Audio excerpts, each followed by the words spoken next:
여러분 안녕하십니까? 중앙선거방송 토론위원회가 주관하는 제8회 전국 동시지방선거 1차 정책토론회 진행을 맡은 허유루입니다. 오늘 토론회는 6월 1일 제8회 전국 동시지방선거를 앞두고 우리 사회가 당면한 이슈들에 대한 주요 정당의 정책을 알려드리기 위해 마련됐습니다.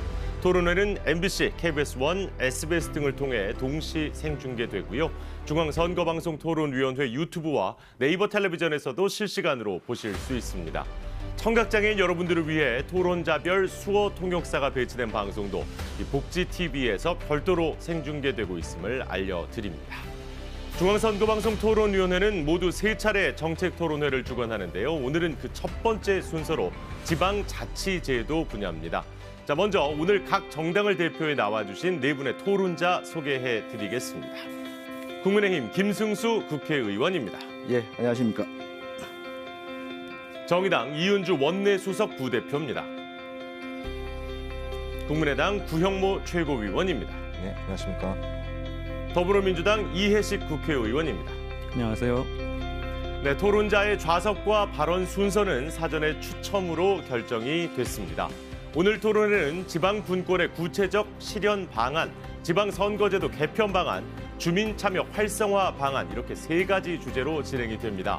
주제별로 사회자 공통질문에 답변 후에 시간 총량제 토론으로 진행을 할 예정이고요. 이 주어진 발언 시간이 모두 지나면 마이크가 자동으로 음소거가 되는 점 유념해 주시면 좋겠습니다.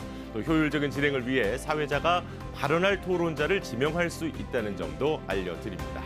자, 그럼 먼저 본격적으로 오늘의 토론을 시작하도록 하겠습니다.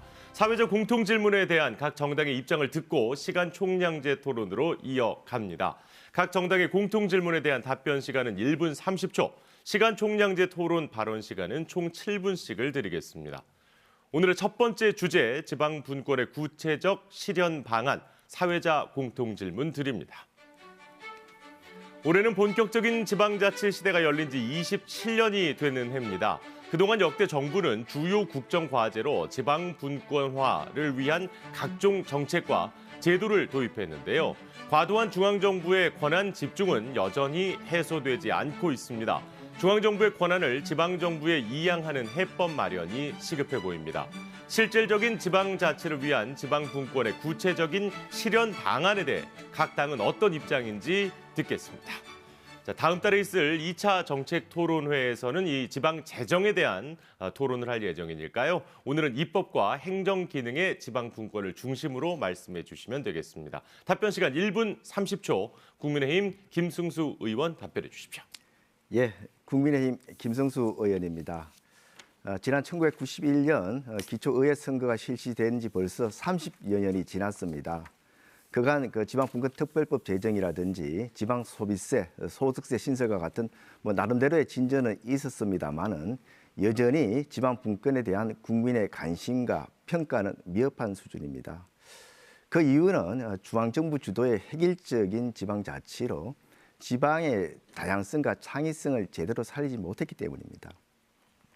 특히 지난 문재인 정부는 출범 당시 연방제 수준의 분권을 약속했습니다마는 실제 분권에 대한 비전과 철학도 없었고 실천 의지도 미흡했다고 생각을 합니다. 저출산 고령화 시대 또 디지털 혁명 시대 국가 경쟁력 강화를 위해서는 지방의 역동성과 다양성에 기초한 새로운 국가 발전 전략이 필요합니다. 우리 국민의힘 윤석열 당선자는 최초로 인수위에 지역균형 발전 특위를 설치하고 분권 현안에 대해서 발빠르게 대응하고 있습니다. 윤석열 정부의 분권 정책은 과감한 분권과 재정의 독립성을 추진하면서 지역 실정에 맞는 지방 산업을 지역 스스로 결정해서 선택과 집중을 할 수 있도록 적극적으로 지원해 나가겠다는 것입니다. 네, 발언 시간 5초 정도 남아 있는데요. 마저 충분히 얘기를 하신 것 같습니다. 네, 계속해서 정의당 이은주 부대표 말씀 듣겠습니다. 지방자치가 부활한 지도 30여 년이 됐습니다. 하지만 오랜 중앙 집권적 국가 시스템으로 인해서 지방자치는 여전히 걸음마 단계에 머물러 있습니다. 이제는 제대로 바꿔야 합니다. 지방 정부가 주민의 더 좋은 삶을 위한 정책과 사업을 권한을 갖고 스스로 추진할 수 있어야 합니다. 그러고 중앙 정부는 이를 뒷받침할 수 있는 어떤 국가 시스템으로 전환돼야 합니다. 특히 기후 위기를 맞이한 우리 사회의 대전환을 위해서도 지방 분권은 반드시 필요합니다. 전국에 분산적으로 추진될 에너지 전환이나 산업 전환을 뒷받침하기 위한 실질적인 지방 자치가 필요합니다. 그렇다고 단지 분권만을 강조해서는 안 됩니다. 지역의 기득권 엘리트가 장악하고 있는 지방 권력을 민주화하지 않고 권한만 부여한다면 지방 자치는 그들만의 리그를 넘어 그들만의 왕국이 될 수 있습니다. 정의당은 단순 분권을 넘어 더 많은 민주주의, 더 촘촘한 민주주의로 지방 분권 자체를 혁신하겠습니다. 오늘 토론회에서 진정한 의미의 지방 자치 실현을 위한 정의당의 비전을 말씀드리겠습니다. 네, 이은주 부대표 얘기 들었습니다. 계속해서 국민의당 구형모 최고위원 답변해 주십시오. 네, 국민의당 최고위원 구형모입니다. 국민의당은 지난 대선 과정에서 지역 균형 발전을 국가의 최우선 과제로 삼아왔습니다. 지금 수도권과 서울에 집중된 인구 문제는 정말 심각합니다. 이를 개선하지 않는다면 앞으로 연쇄적으로 지방 소멸은 가속화될 것이고 국가 발전에 많은 큰 저해 요소가 될 것임이 분명합니다. 결국 중앙 정부의 재정과 권한을 지방 정부에 이양해야지만 가능한 것입니다. 지방 분권의 핵심은 사실상 재정 분권이 가장 중요합니다. 오늘 이 자리에서 재정에 관련된 부분은 아니지만 이 재정에 관련된 부분이 가장 중요하다고 생각을 합니다. 또한 이 재정 또한 더해서 미국 버지니아 같은 경우에는 그 아마존 제2본사를 유치한 사례가 있습니다. 지방 정부가 독자적인 권한을 가지고 기업을 유치한다면 지역의 일자리 문제, 대학 문제, 경제 문제를 해결할 수가 있는 것입니다. 각 지방 정부가 각자의 특성을 가지고 세금을 집행하고 추진한다면 정말 진정한 지방자치가 될 것이고 결국 지방 분권이라고 하는 것은 결국 국민들이 잘 먹고 잘 살기 위한 그거 하나의 정책이라고 보면 될 것 같습니다. 국민의당은 이를 위해 지방 분권 꼭 이루도록 하겠습니다. 이상입니다. 네, 계속해서 더불어민주당 이해식 의원 답변해 주십시오. 네, 존경하는 국민 여러분, 지방이 발전해야 대한민국이 발전합니다. 지방자치제를 잘하면 선진국이 됩니다. 지방자치제도를 잘하지 않고 선진국이 된 사례는 한 나라도 없기 때문입니다. 우리나라 지방자치는 어떻습니까? 저는 매우 미흡하다고 생각합니다. 지방자치의 양대 원리는 자치와 분권입니다. 자치와 분권을 통해서 창의적이고 다양하고 그리고 풍요로운 지방을 만들면 그 지방의 총합인 국가는 선진 민주국가로 발전한다는 것, 그것이 지방자치 존재의 이유입니다. 그럼 왜 우리나라는 30년 동안 지방자치를 했는데 자치와 분권의 수준이 2단계에 머물러 있는 것일까요? 그것은 중앙집권적인 법과 제도, 행정, 체계 때문입니다. 사실 그 정점에 헌법이 있습니다. 우리나라 헌법에 자치와 분권의 원리를 설명하고 있지 못합니다. 이제 헌법을 바꿔야 합니다. 지방 분권 헌법과 관련해서는 헌법 개정과 관련해서는 여야의 견해가 그렇게 다르지가 않습니다. 이재명 후보도 대선 시기에 원포인트 개헌을 제안을 했고 윤석열 당선인도 저는 긍정적이라고 알고 있습니다. 이제 더 이상 늦출 수가 없습니다. 재헌 헌법에 규정된 지방자치 2개 조항이 지금의 헌법의 2개 조항과 똑같습니다. 바꿔야 합니다. 네, 자 이렇게 네 분의 이야기를 모두 들어봤습니다. 대부분 이제 지금의 지방 분권이 조금 부족하다, 더 나아져야 한다는 데는 의견이 거의 같으신 것 같은데요. 이제 구체적인 실현 방안에 대한 토론이다 보니까요. 이제 시간 총량제 토론으로 이어가도록 하겠습니다. 원활한 토론을 위해서 1회 발언은 되도록 1분 30초 이내로 해주시고요. 저희가 또 손을 드시면 발언권을 제가 드리도록 하겠습니다. 자, 먼저 국민의힘 김승수 의원부터 시작해 주시죠. 예, 앞서 모두 발언에서도 있었습니다만은 지금 우리나라의 그 지방자치가 여전히 미흡하다는 데는 다 인식을 같이 하고 있을 것 같습니다. 역대 정부에서 지방자치 분권을 위해서 뭐 노력을 안 한 건 아니지만 여전히 우리 국민에게 지방자치가 뿌리를 내리지 못하고 있습니다. 특히 최근 들어서 지방의 상황은 참 처참하게 이를 데 없습니다.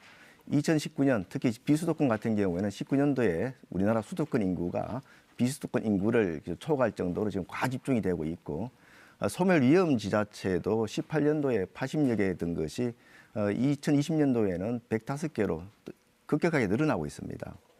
여러 가지 그 GRDP 같은 경우에도 부산, 대구, 강주 등 지역 도시들의 그 전국 대비 비중은 갈수록 떨어지고 있습니다.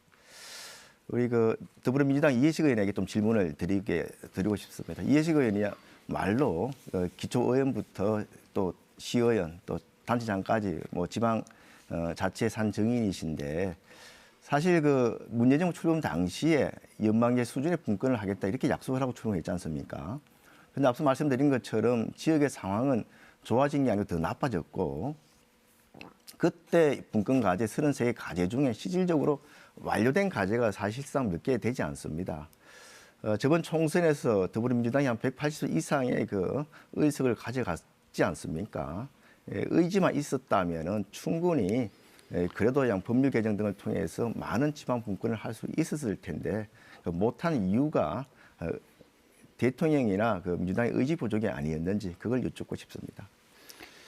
문재인 정부의 지방 분권의 성과라고 하는 것은 정말 괄목할 만한 것이죠. 32년 만에 지방자치법을 전부 개정을 했고 지방 일괄 이양법을 제정을 했습니다. 400여 개의 국가 사무를 일괄적으로 헌정사상 최초로 그렇게 대거 이양을 했습니다. 강력한 재정분권을 실시를 해서 지방소비세 14.5%, 13조나 되는 막대한 자주재원을 지역으로 내려보냈습니다. 이명박 박근혜 정권 동안에 사실상 지방소비세 5% 실질적으로 보면 5%밖에 올리지 못했는데 문재인 정부는 무려 14.5%를 올린 것이죠. 이런 것을 폄훼할 수는 없고요. 제가 우리 김승수 의원님 질문 취지를 잘 알고 있는데 제가 모두에도 말씀을 드렸지만 우리나라는 자치와 분권을 우리 헌법에서 규정하고 있지 못하기 때문에 정부에서 아무리 노력을 해도 수도권 집중을 막을 수가 없고 그리고 자치분권은 뚜렷한 한계를 가질 수밖에 없습니다. 제가 한번 나중에 또 질문을 드릴 텐데 헌법 개정과 관련해서 이것은 학계는 물론이고 특히 지방자치를 염려하는 모든 사람의 공통된 인식입니다. 우리 헌법을 자치분권형 개헌이라도 해야 된다. 이렇게 바꿔야 된다 주장을 하고 있는데 우리 김승수 의원님께서 어떻게 생각하시는지 한번 말씀 좀 해주시기 바랍니다. 예, 사실은 앞서 말씀하신 그 지방 일괄 이양 400개 사무 그 저도 직접 관여했습니다만 실제 사실은 지방에서 꼭 좀 원하는 필요한 사무들 많이 포함되지 못했습니다.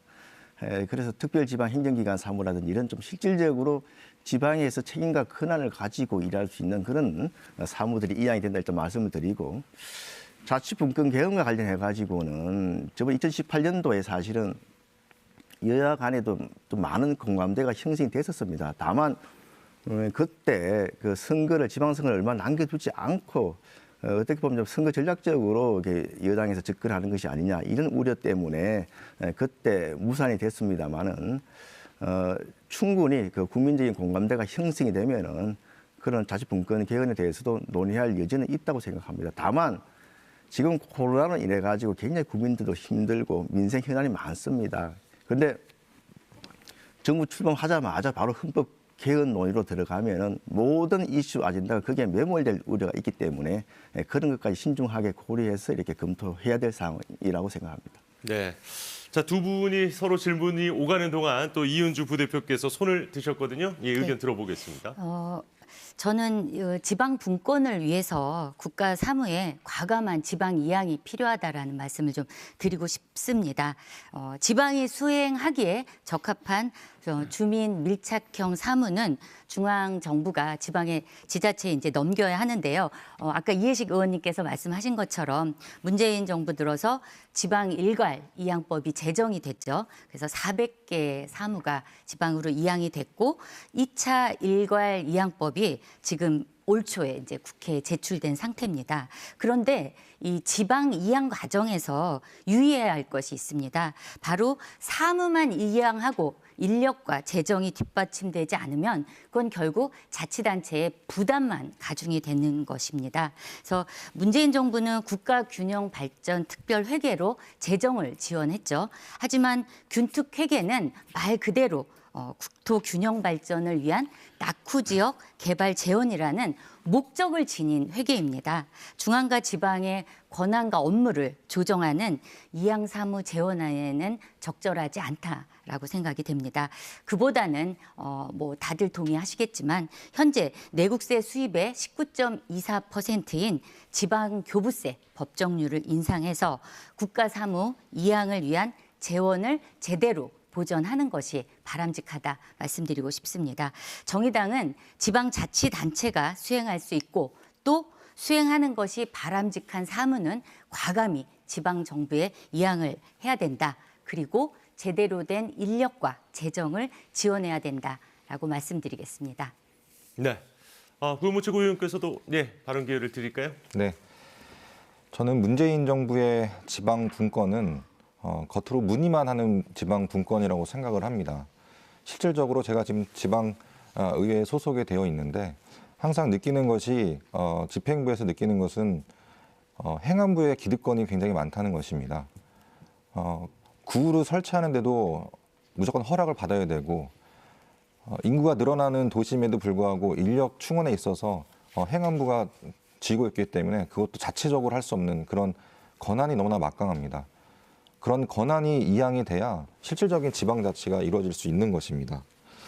또한 문재인 정부에서는 그 지방 분권이라는 명목하에 한전 부지를 이동하고 나주 혁신도시를 만들었지만 결과적으로 허벌판에 아무런 효과도 없는 것을 보여주고 있고 최근에 한국에너지공과대학교라고 문재인 대통령이 임기 내에 개설하기 위해서 졸속으로 개교한 사례가 있습니다.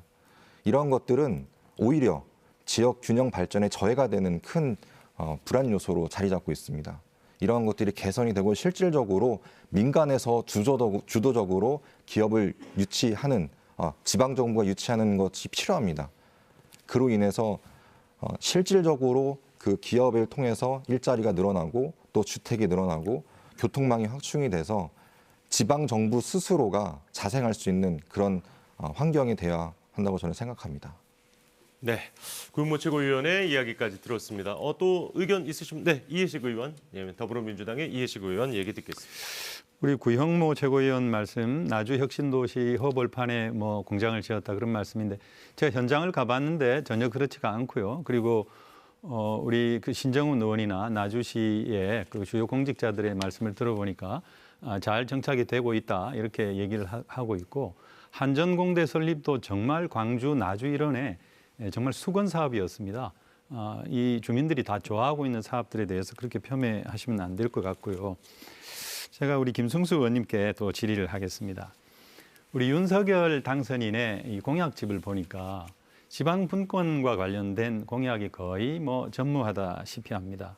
이주 활성화 지역을 지정을 해서 인구 소멸을 막겠다, 문화자치, 또 이 통장님들 수당 올려주겠다, 그런 정도인데 사실 그 대통령 공약 정도면은 우리 김승수 의원님께서도 말씀을 하셨지만은 분권과 자치와 관련된 근본적인 내용, 재정 분권과 관련된 내용들이라든지 경찰 자치나 교육 자치와 관련된 내용이라든지 그런 정도는 담아야 된다고 보는데 지금 인수위에서 이런 그 지방 분권과 관련해서 어떤 정리들을 하고 있는 건지 또는 문재인 정부의 성과는 성과대로 또 미흡한 점은 미흡한 점대로 보완하고 더 발전시킬 계획들이 있는 건지 한번 답변을 부탁드리겠습니다.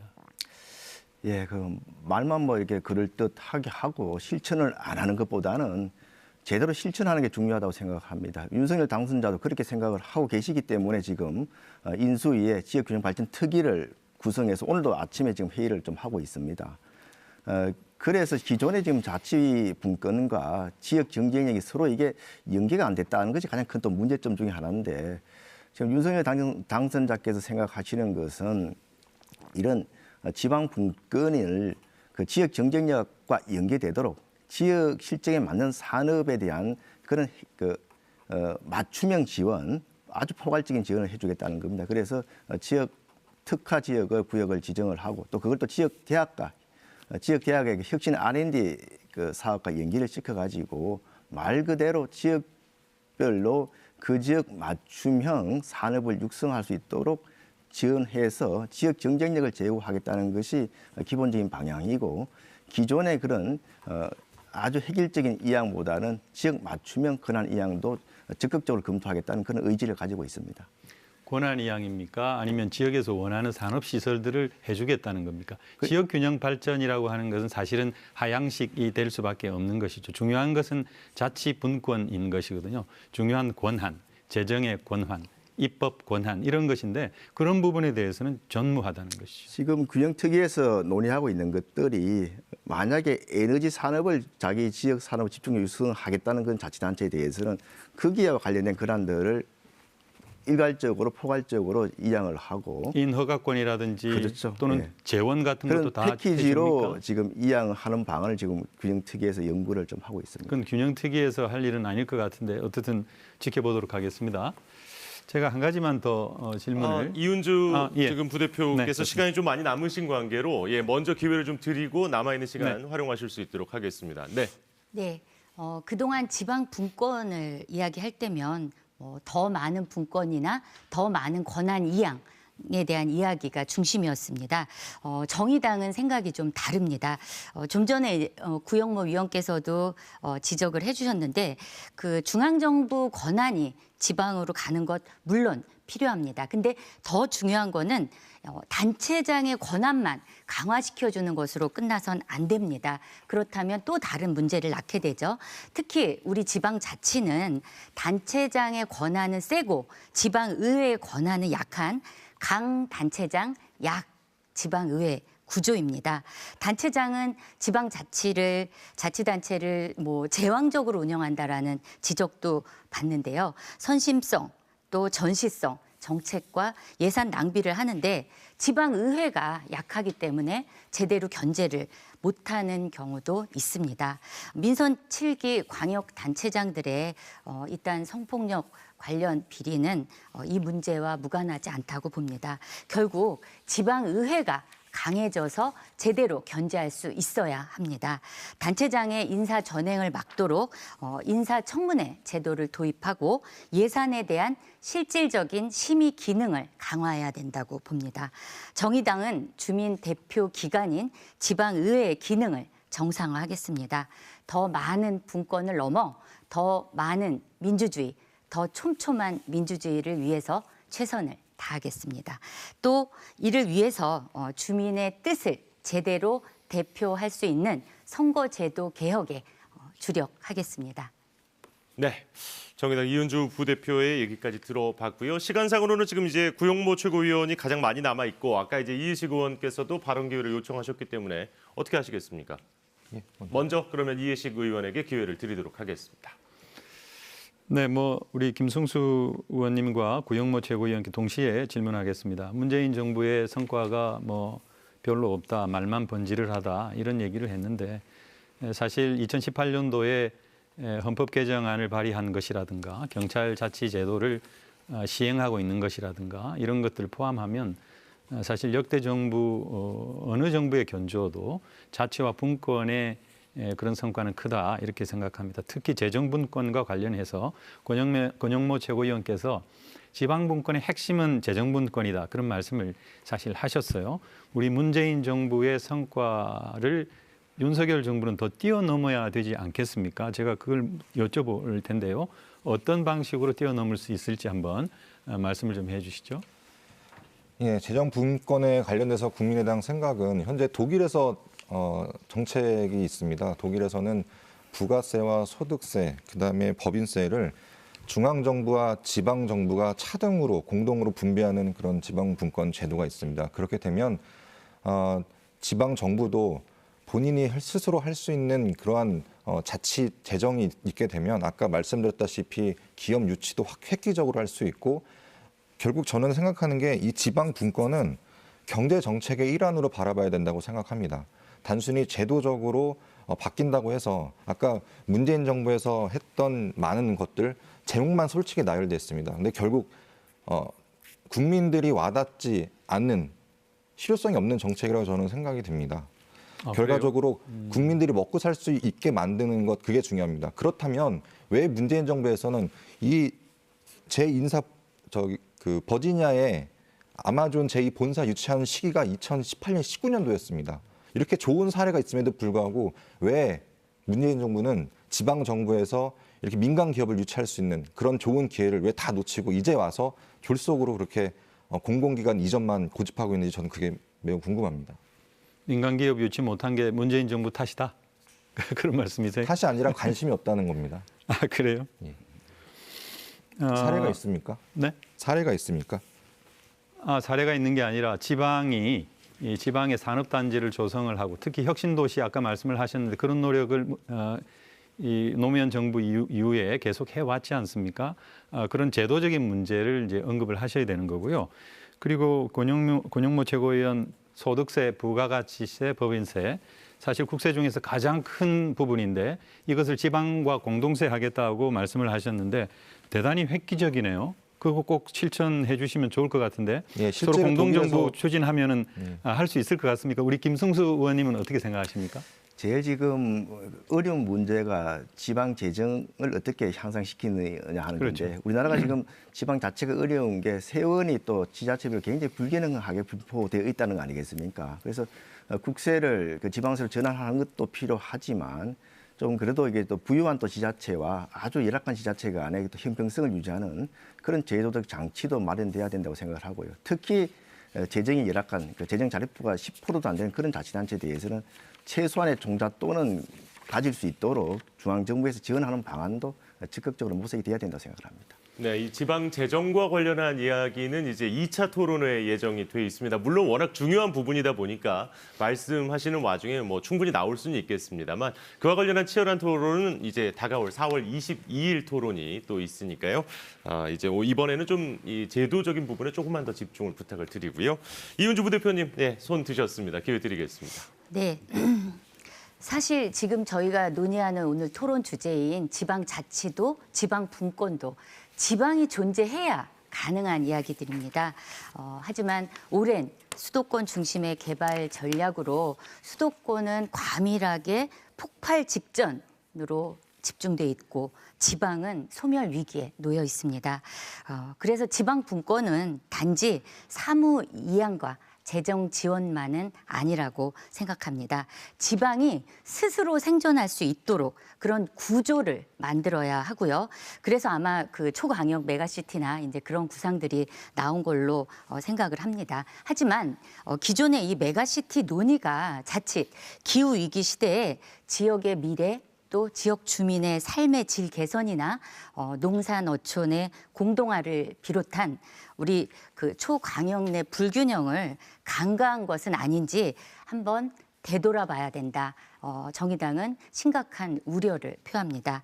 그래서 정의당에서 메가시티를 넘어서 강소형 다이버시티를 제시합니다. 다이버시티, 다양성입니다. 성장, 개발 만능주의에서 벗어나서 지역의 다양성을 강조하는 그래서 지방 소멸에 대응하자는 것입니다. 이 다이버시티는 다양성 도시이자 또 탈탄소 도시이기도 합니다. 15분 안에 출퇴근하고 등하교, 쇼핑, 여가 등이 다 가능하며 또 지역 특화 산업을 조성할 수 있습니다. 교육, 일자리, 돌봄, 문화, 행정, 관광, 지역 특성을 다 살린 다이버시티를 전국에 100개를 조성해서 메가시티라는 이제 광역의 그 범위가 놓칠 수 있는 지역 내 불균형을 방지하고 인구 소멸 시대를 준비할 수 있는 그런 정책들을 준비하고 있습니다. 네. 자, 계속해서 지금 남아있는 시간이 구용모 최고위원께서 상당히 좀 여유가 있으셔서 말씀하실 수 있는 시간을 좀 드리겠습니다. 지방 분권이라고 하면 말씀하신 대로 권리가 어떻게든 지방에 가야 되는 게 맞습니다. 근데 현실적으로 제가 지금 지방자치단체 소속에 있지만 지방 분권의 정책은 대부분 주민 자치에 치중되는 경향이 굉장히 많습니다. 실질적으로 지방 공무원들이 자치 분권을 하기 위해서 어떤 준비가 되지 않았다고 저는 생각이 듭니다. 그러기 위해서는 주도적으로 본인들이 먼저 지방 분권의 핵심인 행정 사무를 적극적으로 중앙 정부에다가 건의를 해야 되는데 이러한 것들이 좀 많이 부족하다고 생각합니다.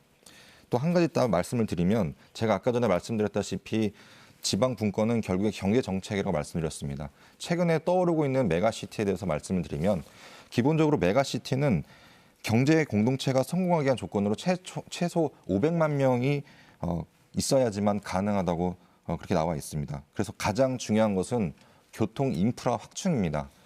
근데 지방에서는 사실 개발에 앞서서 이런 교통 인프라 확충보다는 주택에 치중되는 그런 개발이 굉장히 많습니다. 그래서 가장 먼저 선행돼야 될 게 교통 인프라 확충이고 또한 물류와 인적 이동의 편의성을 높이는 것이 경제 공동체를 구성하기 위한 기본 조건으로 철저한 계획과 중앙의 적극적인 지원이 필요합니다. 또한 이를 통해 기업이 유치가 되고 대학도 중요합니다. 지금 지방 대학이 굉장히 소멸하고 있는 상황입니다. 최근에 서울대를 지방으로 이전하자 말자라는 그런 찬반이 있었지만 우리 국민의당에서는 이 서울대를 지방으로 이전하는 것을 반대하는 입장입니다. 오히려 4차 산업혁명 시대에 새롭게 걸맞는 어떤 융합 인재를 길러내는 그런 교육의 장으로 지방 대학을 더 육성한다면은 지방에 굳이 서울이나 수도권으로 가지 않고 지방에서 좋은 일자리, 좋은 학교, 좋은 여가 생활을 할 수 있는 것이 결국에는 지방 분권의 최종적인 목표라고 저는 생각합니다. 네, 고용무 최고위원의 이야기 들어봤습니다. 계속해서 이제 시간들이 남아 있으신데 이해식 의원 손 들어주셨습니다.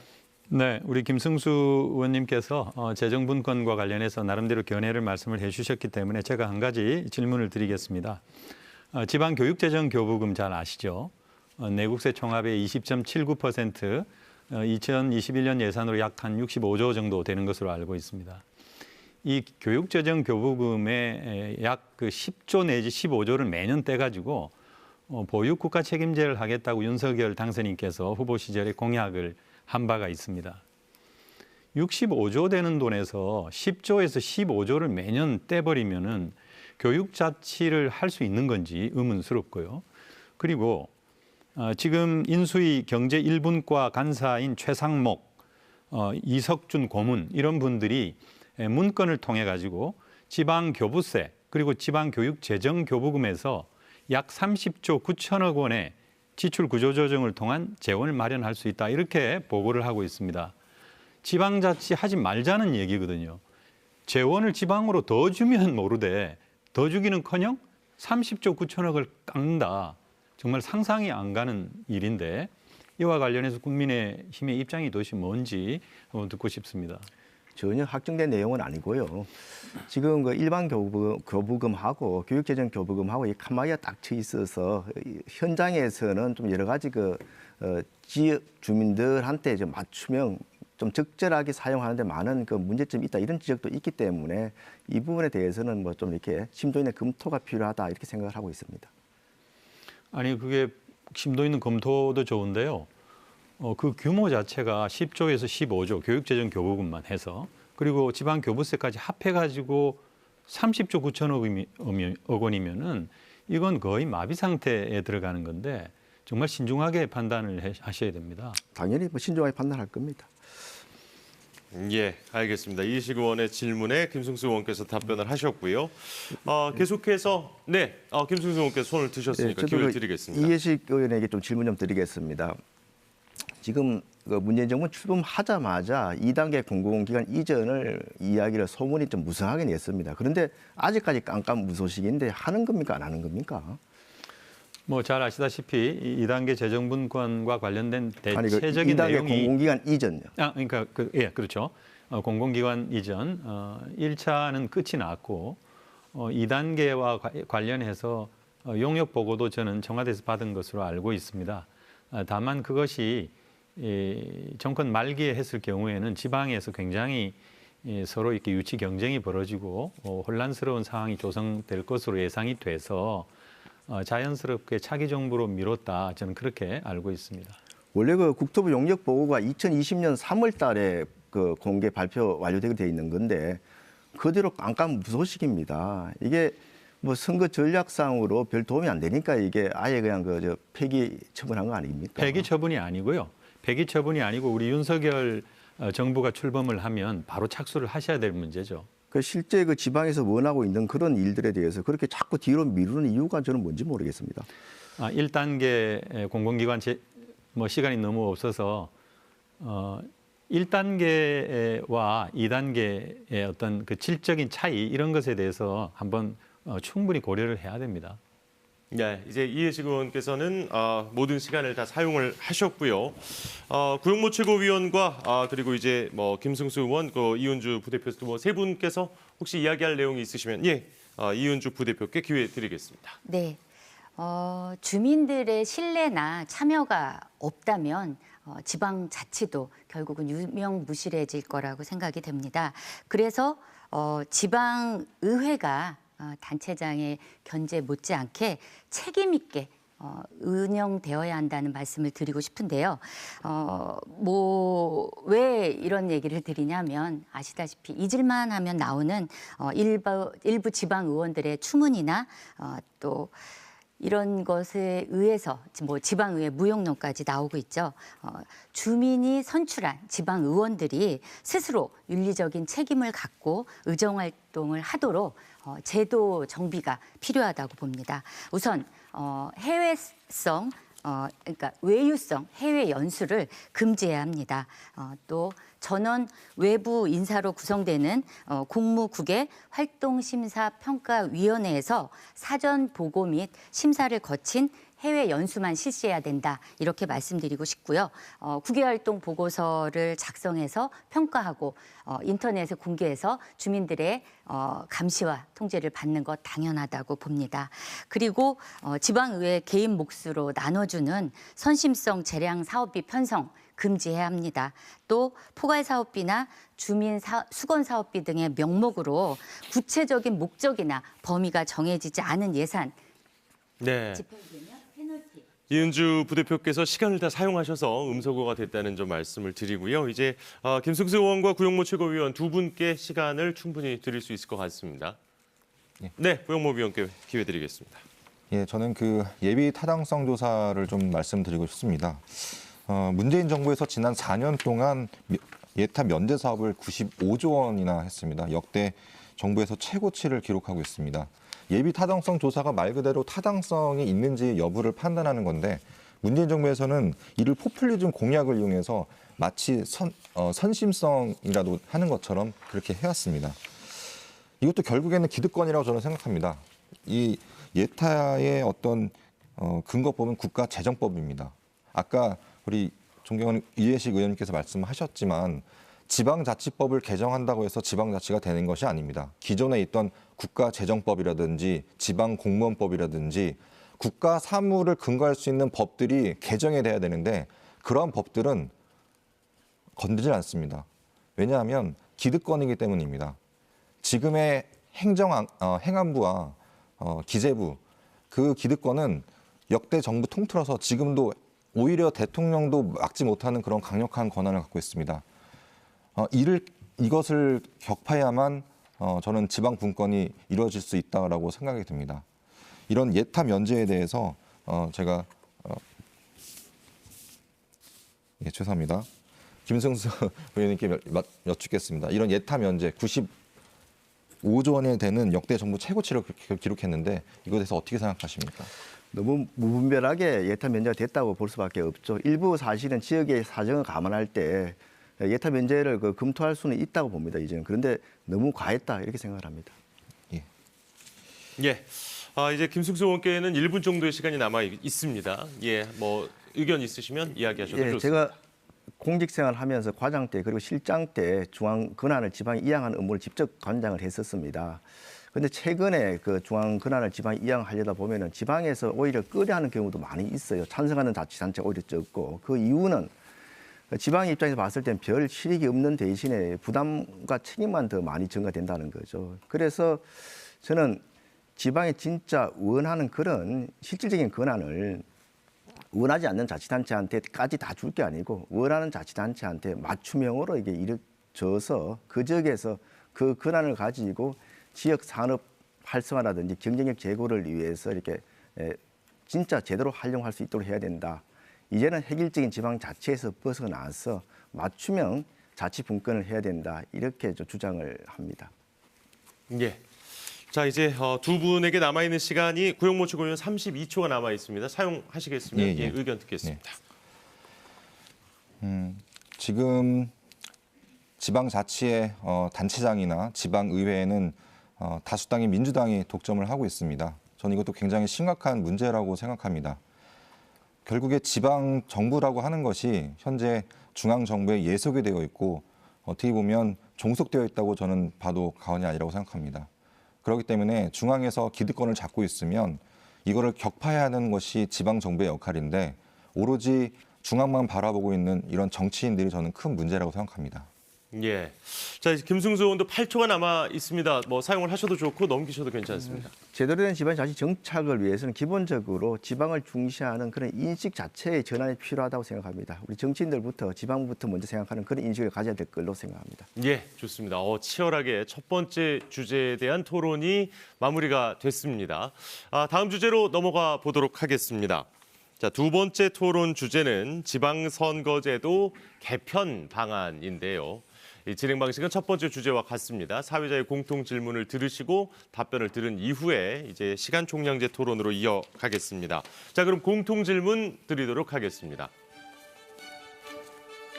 네, 6월 1일에 치러지는 제8회 전국 동시 지방선거를 앞두고 선거제도 개편에 대한 이야기가 뜨겁습니다.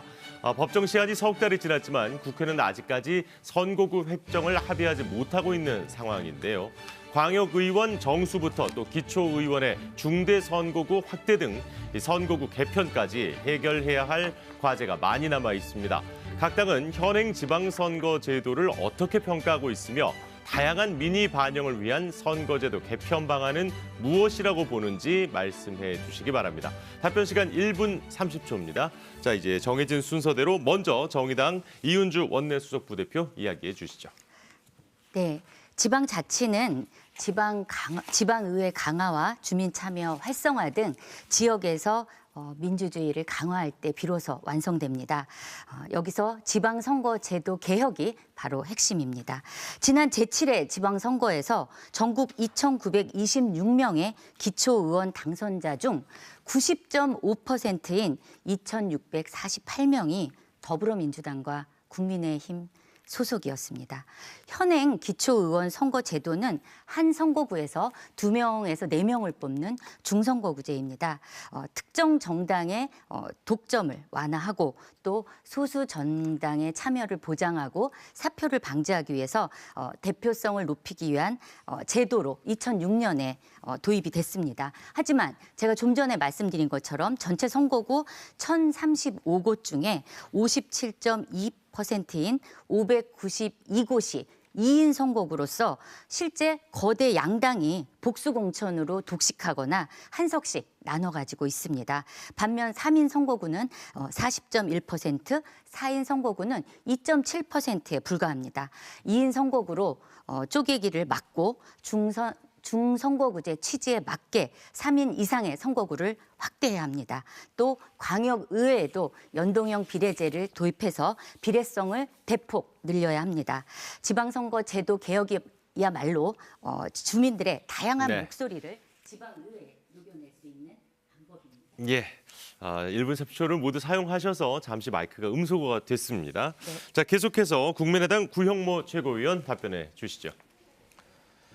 네, 제가 지난 4년간 경험한 지방 정치는 정말 참담했습니다. 그 시작이 바로 지방선거 공천권입니다. 공천을 팔고 또한 직을 파는 말이 현재 2022년도에도 지역에서 서슴없이 들려오고 있습니다. 지금 지방선거 출마자들은 내가 지역의 대표가 되기 위해서 나가서는 것이 아니라 오로지 지역의 국회의원, 당협위원장, 지역위원장들에게 공천을 받기 위해서 잘 보이는 데만 관심을 갖고 있습니다. 정말 중앙 정치의 어떤 지역 정치인이 이렇게 부하로서 전략하는 이 안타까운 현실이 정말 저는 많이 봤습니다. 이미 대한민국 지방 정치는 특정 세력의 카르텔로 정해져 있습니다.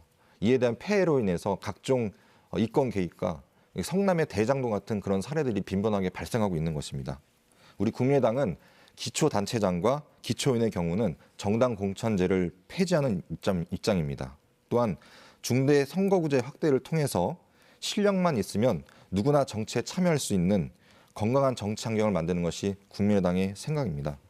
사실 이런 불편한 진실은 여기 계신 분들은 안 그러시겠지만 사실 국회의원들이 맡고 있습니다. 이러한 국회의원들이 정치 개혁을 해야지만 정당 공천제 폐지, 중대 선거 확대제가 확실하게 자리 잡을 것 같습니다. 네. 자, 계속해서 더불어민주당 이해식 의원 답변해 주십시오. 네, 좋은 제도가 좋은 사회를 만듭니다. 좋은 선거 제도를 가지면 바람직한 정치 문화를 가질 수가 있습니다. 그동안 우리 정치는 국민들께 잘하기 경쟁을 하는 것이 아니라 상대방의 잘못을 지적하는 것을 넘어서서 흠집을 내고 그것을 과대하게 부풀리고 정치적으로 공격해서 상대적인 이익을 얻는, 반사 이익을 얻는 못난 정치를 해왔습니다.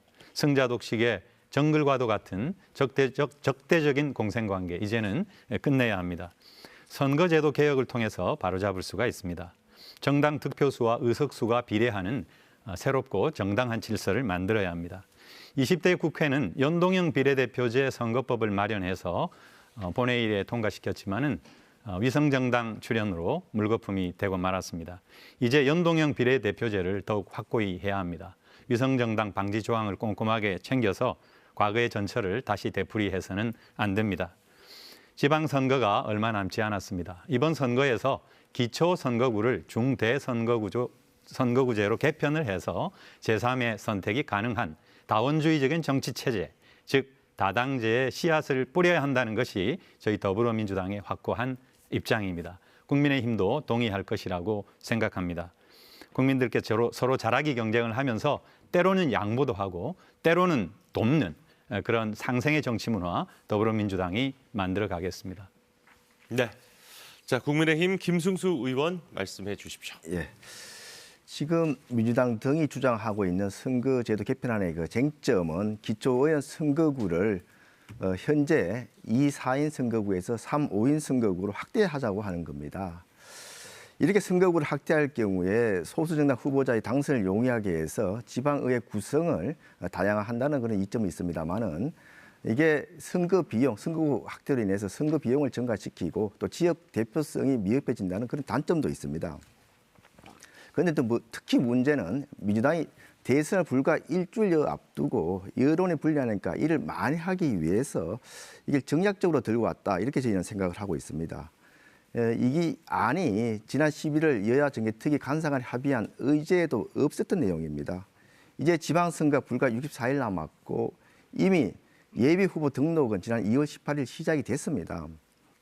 이렇게 선거구 획정이 늦어지면은 정치 신인들은 제대로 선거 운동을 할 수 없어서 절대 불리하고 현역들이 유리해집니다. 잘 아시는 것처럼 지금 지역 단체장과 지방의회는 거의 민주당이 장악을 하고 있습니다. 이런 측면에서 봤을 때 고의적으로 이게 시간 끌기 위한 작전이 아닌가 하는 의구심마저 듭니다. 특히 이런 기초의회 선거구 획정은 지역 실정에 맞게 시도 조례로 정하고 있는 것을 이 중앙에서 획일적으로 정하겠다는 발상 자체야말로 이거는 반분권적 행태라고 생각을 합니다. 네. 자, 지방선거제도 개편 방안에 대한 각 당의 입장을 들어봤습니다. 역시 이 중대선거구제 개편과 관련해서는 뭐 의도와 또 이제 시행 방안 뭐 이런 것들에 대해서는 이견들도 좀 느껴졌던 것 같습니다. 계속해서 그럼 이제 시간 총량제 토론 이어가도록 하겠습니다. 정의당 이은주 부대표부터 시작해 주시면 되겠습니다. 네, 이번 주제는 제가 국회 정개특위 위원으로서 또 정의당 정개특위 위원장으로서 거대 양당에 참 할 말도 많고 유감도 많습니다. 먼저 그 국민의힘의 구용모 의원님께 전체적인 내용을 통해서 마지막에 질의를 드리겠습니다. 국민들의 대표성이 제대로 보장되도록 중대선거구제를 오랫동안 선호해왔다. 누구의 말인지 아십니까? 바로 국민의힘 윤석열 대통령 당선인이 바로 얼마 전 후보 시절 TV 토론에서 한 말입니다. 또 거대 양당이 아니라 다당제가 가능한, 그래서 민심을 그대로 반영할 수 있는 제도로 바꿔야 한다. 역시 대선 후보였던 안철수 대통령직 인수위원장이 대선 기간에 했던 말입니다. 차기 여당의 두 대표 정치인인 윤석열 당선인과 또 안철수 인수위원장이 모두 민심을 제대로 그대로 반영할 수 있는 다당제 정치와 중대 선거구제의 중요성과 필요성을 스스로 또 얼마 되지도 않았습니다. 바로 지난 대선이었으니까요. 이야기한 겁니다. 근데 지금 와서 기초의회에서부터 다당제를 실현하자는 우리 기초의원 중대선거구제 확대를 반대하고 있는 정당이 국민의힘이라는 거 너무 아이러니합니다. 국민의힘은 대선 기간 내내 국민 통합과 협치, 양보를 말했습니다. 하지만 지금 당선된 지 얼마 되지 않았습니다. 저는 기득권을 지키기 위해서 안간힘을 쓰고 있는 건 아닌지 정말 우려스럽습니다. 선거가 승리로 끝났다고 화장실 들어갈 때 나올 때 다르다고 그런 건 아니지 않습니까? 국민의 신뢰와 지지를 얻어서 앞으로 국정 운영을 해 나가야 합니다. 저는 호남의 기초의회에서도 국민의힘 소속 의원이 당선이 돼서 활동을 하고 또 영남의 기초의회에서도 민주당 소속 기초의원이 활동할 수 있어야 한다고 봅니다. 더 나아가 이 양당뿐만이 아니라 주민들의 다양한 목소리를 거대 양당이 대변할 수 없는 그런 목소리를 대변할 수 있는 다양한 정당들이 실제로 의석을 얻고 활동할 수 있어야 된다고 보는데 우리 국민의힘 구영모 위원님께서는 네, 김승수 죄송합니다. 의원이시고요. 예. 죄송합니다. 국민의힘 김승수 의원님께서 답변을 좀 해주셔야 합니다. 예, 일단 윤석열 당선자 또 안철수 대표께서 말씀하신 거는 국회의원 선거를 염두에 두고 하신 말씀이고요. 앞서 저도 말씀드린 것처럼 선거구제야말로 각각의 장단점이 있기 때문에 중대 선거구제로 더 갈 것이냐, 더 확대할 것이냐 충분히 그 토론의 논의의 여전히 있다고 봅니다. 다만 이미 선거구 획정 시한이 작년 말로 지났고 예비 후보 등록까지 지난 시점에서 느닷없이 지금 선거구제 개편을 하겠다는 그 자체가 잘못된 거 아니냐. 오히려 보면은 정치 신인들을 더 어렵게 만드는 거 아니냐. 이렇게 말씀드린 겁니다. 근데 그게 느닷없이 제기된 것이 아닙니다. 제가 정개특위 위원이라고 말씀드렸죠. 지금 정개특위에 제가 제1소인데요. 바로 그 선거구 획정과 정치관계법 개정을 다루고 있습니다. 정의당에서 당론으로 발의한 기초의회 중대선거구제 확대와 쪼개기 금지, 이은주 제가 발의한 법안이 상정이 돼서 일소위에서 한번 논의도 거쳤습니다. 그리고 대선 기간에 이제 민주당이 당론 발의를 해서 병합해서 심사해야 되는데 그 심사까지도 너무 오랜 시간이 걸렸습니다. 그래서 이제 안건 상정이 됐기 때문에 국민의힘은 전향적으로 민의를 반영한 기초의회 구성을 위해서 나서 주셔야 된다는 말씀 다시 한번 드리겠습니다. 네, 이은주 부대표 이어서 이해식 의원 손 드셨습니다. 더불어민주당의 이해식 의원께 기회 드리겠습니다. 네, 우리 김승수 의원님께서 선거구제 개편을 왜 선거 코앞에 두고 하느냐 그렇게 말씀을 하셨는데 사실 선거구제 개편을 선거 앞두고 해야지 평상시에 하기가 무척 힘들다는 것은 현실적으로 잘 알고 계시리라 생각이 됩니다. 우리 이은주 의원님께 제가 한 가지 질문을 하겠습니다. 지금 정개특위 위원이시니까요. 네. 지금 국민의당 정개특위 위원님들이 특히 조혜진 간사께서 발의한 법률안을 보면은 광역의원 정수에만 지금 골몰을 하고 있는데 약 70여 석이 늘어나고 그 70여 석이 늘어나는 것이 주로 경상북도와 경기도 지역에 편중돼 있다 이런 얘기를 제가 들었는데 이게 사실입니까? 사실 근데 그 정개특위에서는 헌법 불합치 사항을 제도적으로 정비하기 물론 위해서 예, 1안, 2안, 3안 여러 가지 안을 놓고 제도 개선에 대한 논의를 하고 있는 중이었습니다. 그래서 뭐 그걸 이제 국힘이 오로지 그 광역의 의원 확대에만 골몰하고 있다. 뭐 이제 이렇게 말씀드릴 부분은 아니고 논의하는 중이었고, 하지만 그 선거구 획정과 더불어 중대선거구제로 기초의회를 구성하는 것, 그리고 또 기초의회 중에 일부는 헌법 불합치 판정을 선거구 획정 과정에서 받은 게 있거든요. 그래서 같이 논의해야 된다는 말씀을 드리고요. 저는 민주당 이해식 의원님께도 좀 당부의 말씀을 좀 드려야 된다고 생각이 됩니다. 민주당은 정치 개혁에 있어서 원죄가 있는 정당입니다. 아시죠? 네, 20대 총선 당시 비례용 위성정당 창당으로 연동형 비례대표제 도입 취지를 훼손시킨 바가 있습니다. 국민의힘 때문에 어쩔 수 없었다라는 핑계는 저는 맞지 않다고 봅니다. 비슷한 사례를 또 들고 싶은데요. 2018년 지방선거를 앞두고 서울특별시 선거구 획정위원회가 3, 4인 선거구를 대폭 확대했습니다. 기억하시죠? 근데 2인 선거구 정의당을 비롯한 소수 정당과 시민사회가 대대적인 환영 의사를 표했죠. 하지만 더불어민주당 서울시당이 반대 입장을 공식적으로 밝히는 바람에 획정위원회에서 4인 선거구 35개가 7개로 줄어들었습니다. 그래서 민주당과 당시 자유한국당이 결국은 힘을 합해서 7개로 줄어든 4인 선거구마저 2인 선거구로 쪼개놨죠.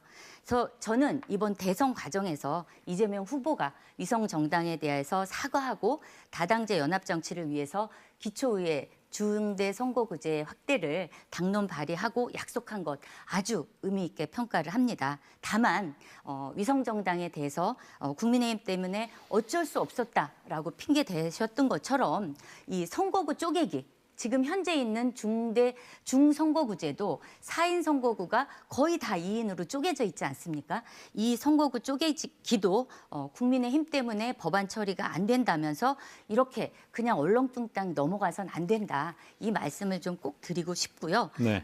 더불어민주당이 17개 광역시도의회 가운데 13곳을 절대 다수 차지하고 있습니다. 그래서 광역의회에서 조례로 확정되는 기초의원 선거구 획정 시 쪼개기를 금지하겠다고 국민 여러분이 보는 앞에서 다시 한번 뭐 윤호중 그 비대위원장님께서는 약속해 주셨는데 한 번 더 약속을 부탁드립니다.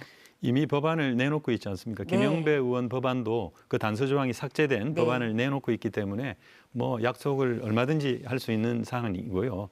다음에 이제 위성정당과 관련해서 말씀을 하셨는데 우리 선거 때 우리 후보께서 사과를 하셨기 때문에 제가 뭐 추가적으로 드릴 말씀은 없습니다만은 그러나 좀 분명히 해야 될 게 있습니다. 국민의힘의 핑계를 대는 것이 아니고 위성정당은 사실 국민의힘이 만들므로써 그때 당시에 선거제 개혁에 대한 야당과의 어떤 합의 이런 것이 완전히 물거품이 된 것이거든요. 잘 알고 계시잖아요. 그래서 그때 당시는 총선을 앞두고 있었기 때문에 사실은 한석이 아쉽고 그리고 선거에서 승리할지 패배할지도 모르는 그런 굉장히 엄중한 상황에서 비례대표 의석을 국민의힘이 싹쓸이 해가는데 어떻게 가만히 있겠습니까? 그러니까 위성정당을 만들어서 그것을 민주선거연합정당이라고 이름 붙이고 불가피하게 정의당도 같이 참여를 하고 녹색당도 참여를 하고 이렇게 다 제 정당들이 참여를 한 가운데 이런 것을 만들어서 국민의힘에 그런 조치에 대처를 하자 이렇게 제안을 했는데 당시에 정의당과 이 녹색당은 참여를 하지 않았고 기본소득당과 이 시대전환입니까? 거기는 같이 참여를 해서 사실상 한석을 가지게 됐죠. 저희들이 지금 아쉽게 생각하는 것은 그때 당시에 정의당이 이 선거연합정당을 통해서 조금 현실주의적으로 접근을 했었더라면 어땠을까 이런 생각을 하고 있습니다. 물론 지금에 와서 그 이전의 문제들을 평가한다는 것은 무슨 의미가 있겠습니까만은 이제는 아까 제가 모두에서 말씀드린 바대로 위성정당을 방지를 하고 이 연동형 비례대표 제도를 국회에 반드시 도입해야 한다 이렇게 생각합니다. 네, 저희는 정당 정치를 합니다. 비례위성정당이라는 것은 말 그대로 위성정당입니다. 정의당이 진보정당을 위해서 지난 수십 년간 너무나 많은 피와 땀을 흘리고 지역에서부터 성장해 왔는데 그 정당을 포기하고 비례위성정당에 들어오라고 하는 것 자체가 이건 예의가 아니라고 보고요. 당을 해체하자는 것이 아니라 파견을 할 수는 있었죠. 그렇지 않죠. 이은주 네. 부대표께서는 시간을 모두 사용을 지금 하신 안타깝네요. 상황이고요. 그래서 이제 김승수 의원께서 손을 들어주셨기 때문에 그리고 이제 이 선거 이번 지방선거와 좀 관련한 이야기가 조금 더 많이 나왔으면 좋겠습니다. 지금 이야기를 들어보면 민주당이 아직도 정신을 못 차린 것 같습니다. 저번에 총선 때 연동형 비례대표제는 사실은 공수처법 또 조국 법무장관 임용을 미끼로 어떻게 보면은 그 정의당 등을 기만한 거 아니겠습니까? 그때 우리 당은 한결같이 그 선거법 개정을 찬성할 수 없다. 그렇게 되면 이렇게 위성정당이 나올 수밖에 없고 우리는 그렇게 갈 것이다. 이야기를 그대로 했던 겁니다. 그런데 민주당은 절대 위성정당 안 만들다고 약속해놓고 그걸 뒤집은 거 아니겠습니까? 하여튼 지금도 똑같은 말씀을 하시는 거 보니까 정말 그 약속을 믿을 수 있을지 모르겠습니다. 그리고 강력의원 정수 말씀하셨는데 지금 그 기초 또 강력의원의 정수가 행정구역 단위로 이루어지다 보니까 실제 전체 인구는 많으면서도 강력의원 수는 적은 시도 그냥 역전되는 경우가 많이 나오고 있습니다. 그리고 지방이 굉장히 인구가 감소하다 보니까 갈수록 그 지역의 지방의 이제 그 의원 정수가 이제 상한선을 못 지켜가지고 하한선이 떨어져서 줄어들기 때문에 최소한의 지역 대표성을 유지할 필요가 있다. 이렇게 해서 어느 정도 정수를 조정하겠다는 거고 그 부분에 대해서는 민주당도 상당히 합의에 이르렀다고 들었는데 갑자기 기초의원 선거구 획정 문제를 들고 와서 이렇게 발목을 잡고 있는 거 아니겠습니까? 네. 자, 지금 이제 구용모 최고위원께서는 시간을 아직까지는 시간 총량제 사용을 하지 않으셔서 발언 기회를 좀 드릴까요?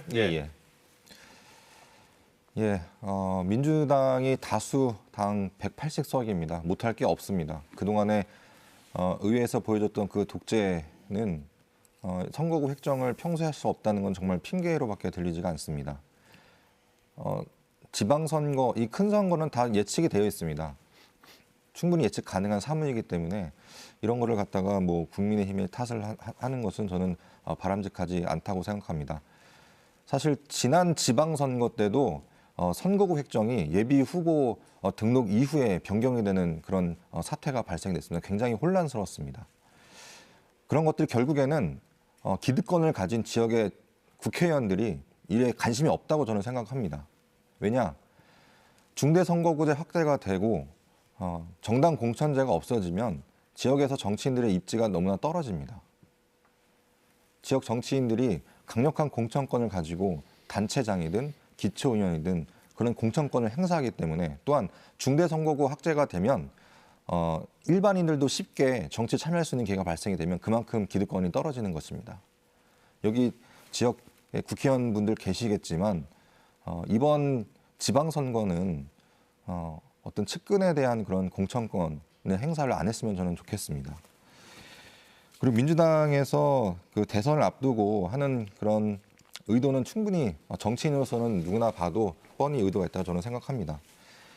최근에 그 3선 금지 또 발표를 하셨는데 저는 이 3선 금지가 동일 권역이 아니라 다른 권역, 예를 들어서 뭐 한 지역에서 서울에서 3선을 했다고 하면 뭐 대구나 뭐 다른 충청권이나 그렇게 돼야 된다고 생각이 듭니다.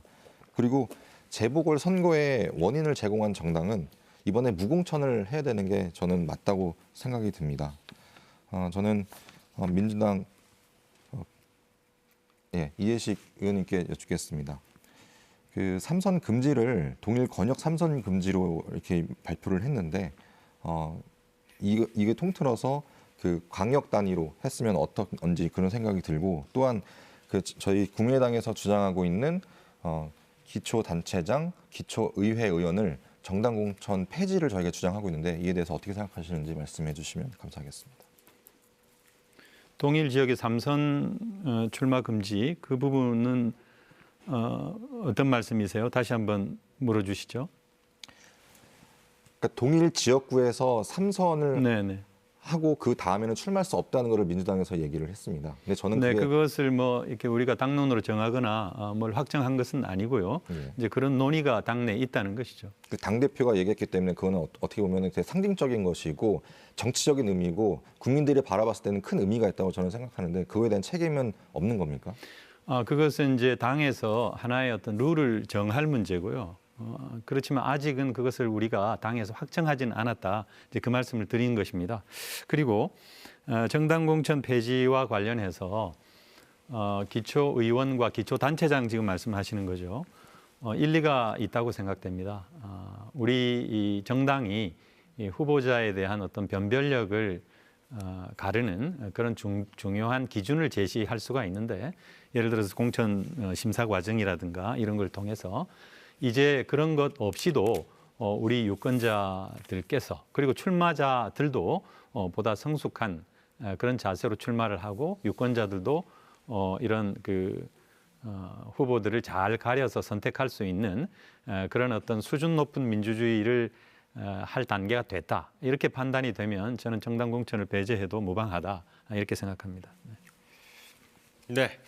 자, 김승수 의원께서 가장 많은 시간이 좀 남아 있습니다. 예, 의견을 뭐 또 이야기하실 시간을 좀 드리도록 하겠습니다. 예, 제 고향이 경북 상주인데 이현주 의원님 제가 그 2인 선거구입니다. 제 고향 선거구가 몇 개 면이 그 선거구역인지 아시겠습니까? 윤주 부대표께서는 다 발언 끝났죠. 시간을 모두 사용을 그래서- 하셔서 그래서 계속 진행을 하시면 되겠습니다. 제 지역에 그 2인 선거구가 보면 7개 면이 들어가 있어요. 근데 7개 면이 보면 이쪽 면에서 저쪽 끝까지 갈 때 차로도 1시간 정도 걸리는 거리입니다. 잘 아시는 것처럼 기초의원, 광역의원, 또 국회의원 각각의 역할이 있는 겁니다. 특히 이제 기초의원은 아주 지역 밀착형으로 지역 주민들과 매일 이렇게 좀 접촉을 하면서 의견을 듣고 지역의 일을 돌봐줄 수 있는 그런 역할을 하도록 하기 위해서 기초의원을 뽑는 건데 중대선거구로 특히 이제 농촌 지역 같은 경우에 그렇게 2인 선거구만 하더라도 7개 면이 들어가는데 만약에 4인, 5인 선거구 하면 얼마나 이게 오히려 강력의원하고 차별성이 없어진다는 겁니다. 그렇기 때문에 지역 실정을 고려해서 경우에 따라서 도시 지역 같은 경우에는 이렇게 다수 그 의석이 정수가 필요한 데가 있을 겁니다. 그렇게 정하도록 하는 게 맞지 지금처럼 그걸 중앙에서 획일적으로 이렇게 해라 이렇게 결정하는 것은 저는 옳지 않다고 생각합니다. 네. 그리고 역시 이제 시간상으로 구용문 최고위원께 일단 발언 기회를 먼저 드리고 그리고 이해식 의원께도 시간을 좀 드리도록 하겠습니다. 저는 사실 그 기초의원의 중대선거구 확대보다는 지금 어떻게 보면 광역의회가 거의 90% 정도 지금 민주당이 압도적으로 돼 있습니다. 이런 상황에서 저는 광역의원도 중대선거구제를 해야 된다. 저는 이렇게 좀 생각을 하고 있습니다. 그래야만 일당 독재가 없어지게 되고 좀 더 건강한 그런 지방자치가 이루어진다고 저는 생각을 하고 있습니다. 사실 저는 제가 기초의원입니다. 이 기초라는 말이 저는 좀 맞지 않다고 생각합니다. 국회의원의 권한과 광역의원의 권한과 기초의원의 권한은 경중이 아닙니다. 다른 것뿐입니다. 그런데 이런 것들을 급을 나눈다는 것 자체가 저는 잘못됐다고 생각합니다. 그래서 차후에 이런 용어 자체도 기초 단체가 아니라 지방 정부, 그다음에 지방 의회 이렇게 적용이 돼서 각 권한들이 독립적으로 자생할 수 있게끔 그래서 중앙 정치인과 지방 정치인이 어떤 급이 아니라 부하 관계가 아니라 동등한 관계에서 이루어져야 된다. 저는 이렇게 생각하고 있습니다. 이거에 관련돼서 그 광역위원회 중대선거구 확정에 대해서 좀 민주당 의원님께 좀 질문을 드리겠습니다. 어떻게 생각하십니까? 광역의원의 의원 정수 확대 말씀하시는 거죠? 중대선거구제도 적용을 해야 된다는 의견을 드립니다. 이제 광역의원은 이제 이번 선거에서는 이제 적용할 수는 없을 것입니다. 저는 사실 그것보다도 더 중요한 것은 이은주 의원께서 제안을 해주신 바가 있는데 지금 광역의원의 비례대표는 의원 정수의 10%를 하도록 되어 있습니다. 그런데 이 비례대표를 좀 늘려야 됩니다. 사실은 20%, 30% 정도를 더 늘려가지고 광역의회도 연동형 비례대표제를 적용을 하고 그래서 이런 주권자들의 의지가 반영되는 의석 구조를 가질 수 있도록 해야 되는 것이거든요. 그리고 비례대표를 늘리면 각 정당에서 청년이나 여성들을 대거 공천을 할 수가 있습니다. 그렇게 되면은 사실 광역의회의 정치가 바뀝니다. 지금 우리 지방의회가 물론 다 그런 것은 아니지만은 토호 세력과 연합을 해서 굉장히 보수적으로 또 아주 구태의연한 그런 운영을 하는 데가 들어 있습니다. 이런 것을 개혁하려고 해도 또 젊은 피를 수혈을 하려고 해도 사실상 지금의 어떤 구조하에서 또는 공천 제도하에서 이걸 개혁하기가 너무나 힘듭니다. 그래서 비례대표제를 좀 늘리고 거기에 청년 여성들을 대거 공천해서 이런 정치를 바닥에서부터 바꿔나가는 그런 시도가 있어야 한다 이렇게 생각하는데 우리 이은주 의원님 입장 어떠세요? 시간을 모두 사용을 하셔서 질문을 하실 수 있는 곳에 이제 김승수 의원님과 구영모 최고위원 두 분께 질문을 하실 수는 있습니다. 네, 우리 김승수 의원님께 한번 또 그 의견 물어보겠습니다. 이게 되게 중요한 문제인데 저는 이게 사실상 제 소신이기도 합니다. 물론 이번 선거에서는 적용하기가 힘들죠. 그러나 우리가 조금 장기적으로 준비를 해서 광역의회 또는 기초의회도 이런 그 비례대표를 많이 늘리는 것 이것이 되게 중요하다 생각합니다. 정말 이 해식 의원님 말씀처럼 뭐 국회의원도 비례대표가 있고 다 있습니다만은 그렇게 청년 또 신인 또 전문가 이런 사람들이 합리적으로 배치가 되면 뭐 늘리는데 누가 반대를 하겠습니까? 그런데 실제 현장에서 벌어지는 것들 보면 오히려 보면 비례대표들이 더 중앙 정당 정치에 예속돼 가지고 이렇게 찍어 내리는 경우가 대부분 아니겠습니까? 일단 그런 정치 문화부터 바뀌어야 된다고 생각을 하고요. 이런 여러 가지 선거제도 개편이라든지 비례대표 정원 문제 또 기타 또 교육감 선거와 또 그 단지자 선거를 어떻게 할 것이냐 이런 것들 충분히 저는 그 논의가 필요하다고 논의할 가치가 있다고 생각합니다. 다만 이제 선거 64일밖에 안 남은 이 시점에서 논의하는 거는 이건 결코 바람직하지 않고 충분한 시간을 두고 심도 있게 여야 간의 논의가 필요하다 이렇게 생각을 합니다. 네, 뭐 제가 한 말씀만 더 드릴까요? 저는 이 시대 정신이라는 게 있다고 생각됩니다. 분권이라든가 또는 이런 직접 민주주의 제도로 대의민주주의를 보완하는 것. 사실 이제 주민자치가 그런 것이거든요. 그리고 소수자의 권리를 보호하는 비례제도 이런 것인데 그래서 이번 선거에 사실은 기초선거 정도는 비례제를 꼭 도입을 중대선거구제를 꼭 도입을 하는 게 좋겠다.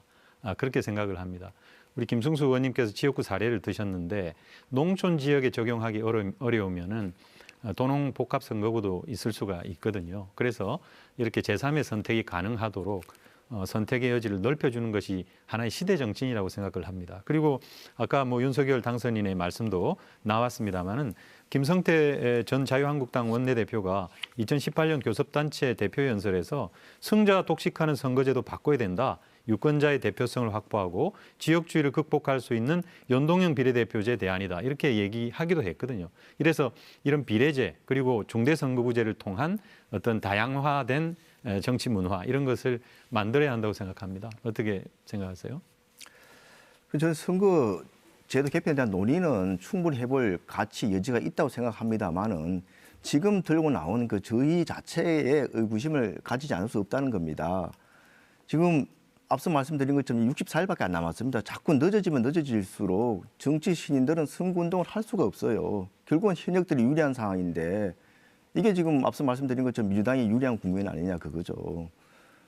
그리고 진짜 안타까운 건 우리 정의당도 이현주 의원께서 말씀하셨지만서도 꼭 선거를 앞두고 여러 가지 이제 그 선거제도 개편이라든지 이런 것들을 계속 들고 나왔고 민주당에서 또 그 결과 정말 정의당이 안타깝게도 그때 민주당하고 손을 잡음으로 인해 가지고 그 당시 지지율이 한 12%까지 올라갔었습니다. 정의당이. 그리고 대선 심상정 대표가 저번 대선 때는 6% 넘었는데 이번에 3%도 못 얻었습니다. 오히려 약자하고 손을 잡아서 이렇게 합리적으로 힘의 균형을 맞추도록 진전을 했어야 되는데 그렇지 못했기 때문에 정말 정의당 지지자들이 실망을 한 거 아니겠습니까? 이번에도 또다시 이렇게 선거를 며칠 앞두고 나서 이런 식으로 정말 그 번갯불에 뭐 하듯이 하는 것 자체는 정말 우리가 국민에 대한 도리가 아니라 이렇게 생각을 합니다. 네, 이해식 의원께서도 시간을 모두 사용을 하셨습니다. 구영모 의원 뭐 하실 최고위원 하실 얘기 있으시면 예 말씀해 주시죠. 예, 저는 앞서 뭐 연동형 비례제 말씀하셨지만 결국에는 공천권, 정당에서 공천권을 행사하기 전에는 이 기득권은 무너지지가 않습니다. 결국에는 그 비례대표제도 결국 친한 정치인, 중앙 정치인의 줄을 대서 비례대표가 되는 경우가 저는 많이 봤기 때문에 그런 것들은 일단 전제적으로는 정당 공천제 폐지가 답이라고 저는 생각이 듭니다. 그리고 청년 여성의 정치 참여라고 했지만 저는 이거보다도 오히려 정치인과 친하지 않는 하지만 지역에서 시민들께 봉사하고 능력 있는 그런 분들이 정치를 참여해야 된다고 생각합니다. 청년 여성 당연히 중요하죠. 하지만 그 전제로서는 더 자격이 되는 그런 분들이 어떤 정당의 허들을 넘지 못하는 분들을 참여해야 된다. 저는 이렇게 생각을 하고 있습니다. 그리고 제가 지역이 화성입니다. 화성시는 특별하게도 전국에서 인구가 가장 많이 늘고 있습니다. 근데 아직까지도 지방의회 정수가 적습니다. 100만 도시 가까운 도시들 같은 경우에는 지방의원들이 거의 한 30명, 40명 가까이 되는데 아직까지도 20명밖에 되지가 않습니다. 곧 선거가 64일이나 남았는데 아직까지도 의원 정수라든지 그런 것들이 해결이 되지 않고 있습니다. 이거는 정말 비상식적인 일이라고 생각할 수밖에 없습니다.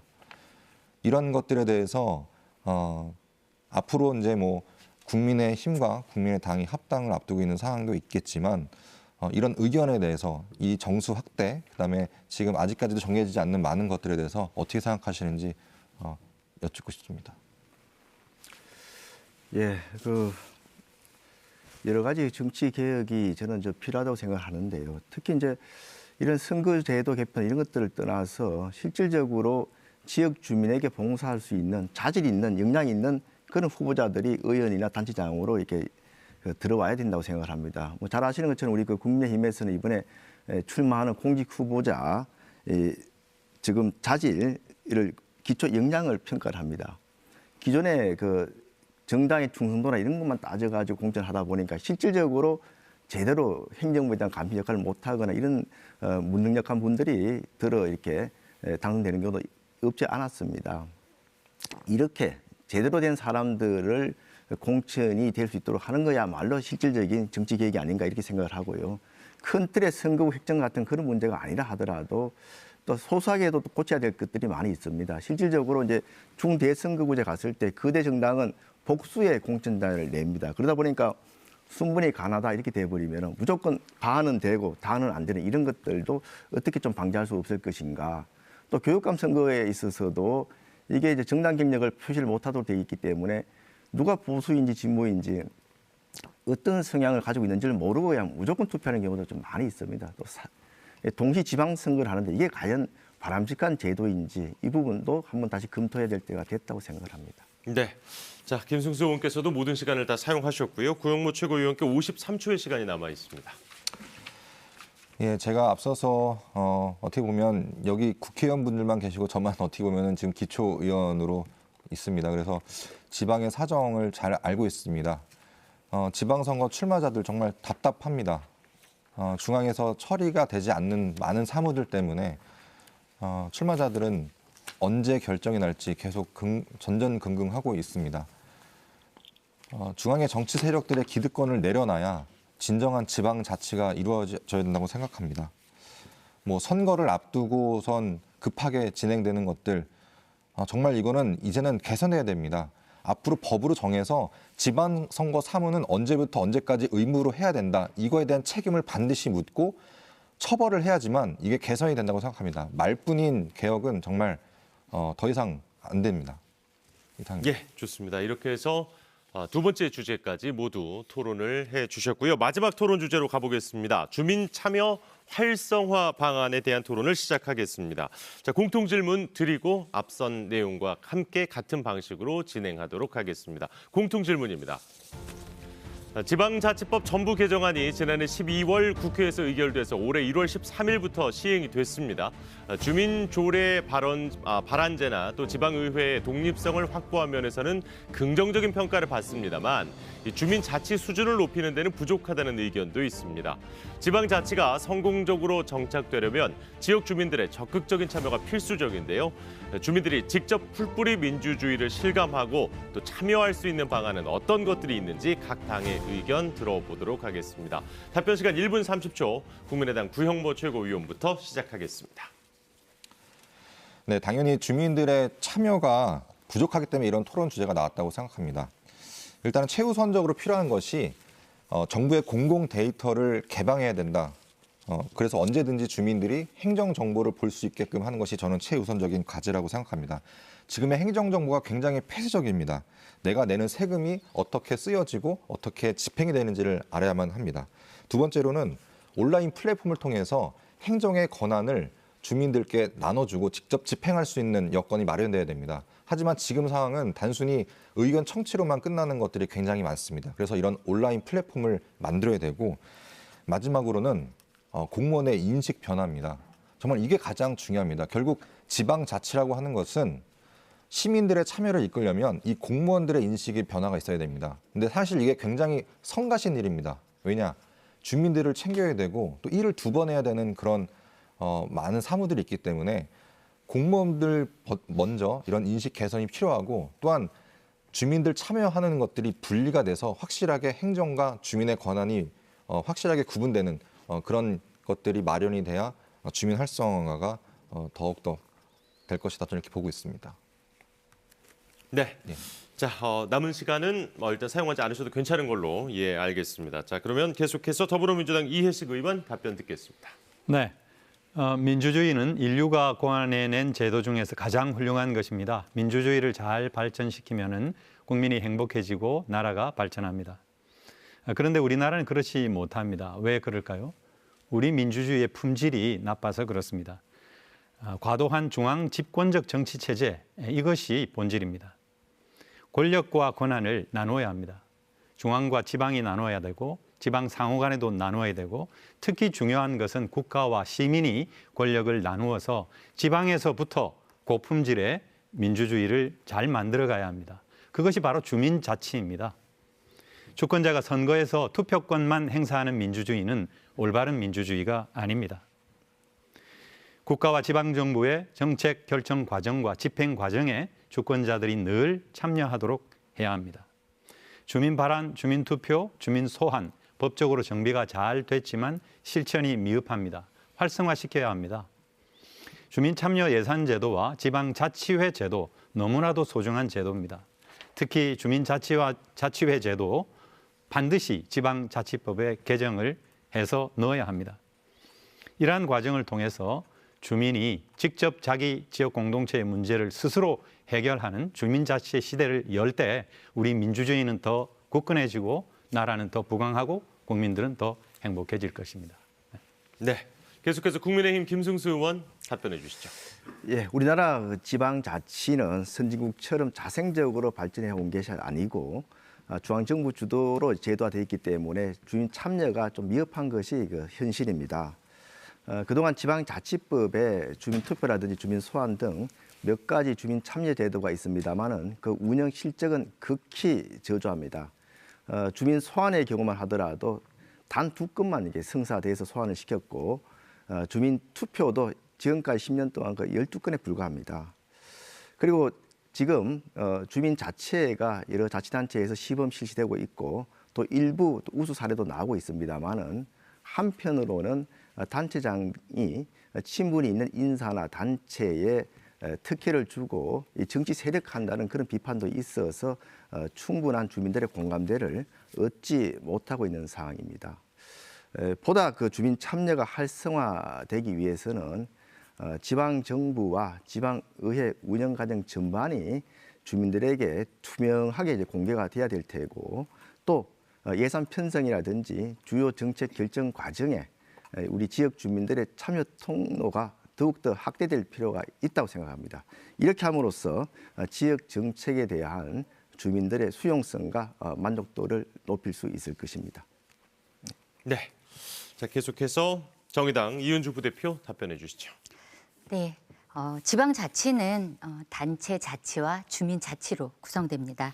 지난해 지방자치법 전부 개정으로 단체 자치에는 일정한 진전이 있었습니다만 주민 자치는 아예 전체 조항이 삭제되었습니다. 유감스러운 부분입니다. 한쪽 받기만 큰 불균형한 현 지방자치의 개선 반드시 필요합니다. 주민 참여와 감시 없이 단체장의 권한만 강화되고 또 지방의회는 무기력하게 거수기 노릇만 한다면 아무리 권한과 사무를 지방에 이양해도 지방은 기득권자들의 놀이터가 될 뿐입니다.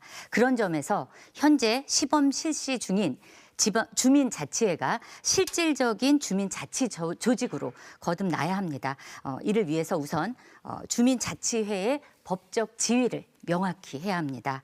둘째로 주민자치위원회 구성의 다양성 또 대표성을 확보해야 합니다. 성별, 연령별, 직업별 이런 다양성 확보 방안이 마련되어야 하고 그래야 주민들의 관심과 참여를 이끌어낼 수 있습니다. 마지막으로 주민자치회의 의사결정 권한을 강화해야 합니다. 거수기 노릇이나 아니면 읍면동의 행정보조기구 역할이 아닌 마을 일을 스스로 결정할 수 있는 실질적인 의결기구가 되어야 합니다. 네, 자 이렇게 해서 네 분의 이야기 모두 들어봤습니다. 특히 이제 주민자치회와 관련해서 의견들이 좀 있으신 것 같은데요. 자 이제 각자 7분의 시간 총량 토론인데 시작은 정해진 순서가 있으니까 이후에 충분한 시간 드리도록 하겠습니다. 구용모 최고위원부터 시작해 주시면 됩니다. 그 주민 활성화 방안에서 공공정보 데이터를 개방해야 된다라고 말씀을 드렸습니다. 결국에는 모르면 보이지 않고 관심도가 떨어지게 되는 것입니다. 그렇기 때문에 이 공공 데이터를 개방을 해야 주민들이 더 행정에 관심을 갖고 참여하는 것입니다. 유럽의 에스토니아 같은 경우에는 블록체인 기술을 기반으로 재정을 투명하게 공개하고 있습니다. 이 블록체인이라는 게 장부라고 보시면 될 것 같습니다. 지금의 국가 재정이나 행정 정보는 한 곳에서만 볼 수 있고 굉장히 폐쇄적이라고 아까 말씀을 드렸습니다. 근데 이 블록체인 기술을 적용이 되면 모든 컴퓨터에서 이 재정을 볼 수가 있는 것입니다. 그렇기 때문에 각각 그 모든 컴퓨터가 있어서 이거를 조작도 할 수 없는 기술입니다. 오히려 주변의 유럽 국가에서는 굉장히 획기적이고 너무 투명해서 못할 정도라고 합니다. 충분히 우리나라도 이런 정보화 기술이 앞선된 나라이기 때문에 적용이 가능하다고 저는 생각합니다. 그리고 주민 참여 예산제에 대한 저는 많은 문제의식을 갖고 있습니다. 실질적으로 주민 참여 예산은 지역에서 굉장히 소수의 어떤 단체장의 측근들이 주로 이용하는 그런 주민 참여 예산제의 어떤 행태를 보이고 있습니다. 예를 들자면 기존에 이 주민 참여 예산이 없었을 때는 주민 수건 사업이라는 사업명이 나중에는 이 주민 참여 예산제로 둔갑하는 경우가 다반사입니다. 저는 그래서 이 주민 참여 예산제, 아까 말씀하신 주민 자치회도 마찬가지고 일부 소수의 기득권, 행정도 기득권층들이 있습니다. 그거를 타파해야 된다고 저는 생각이 듭니다.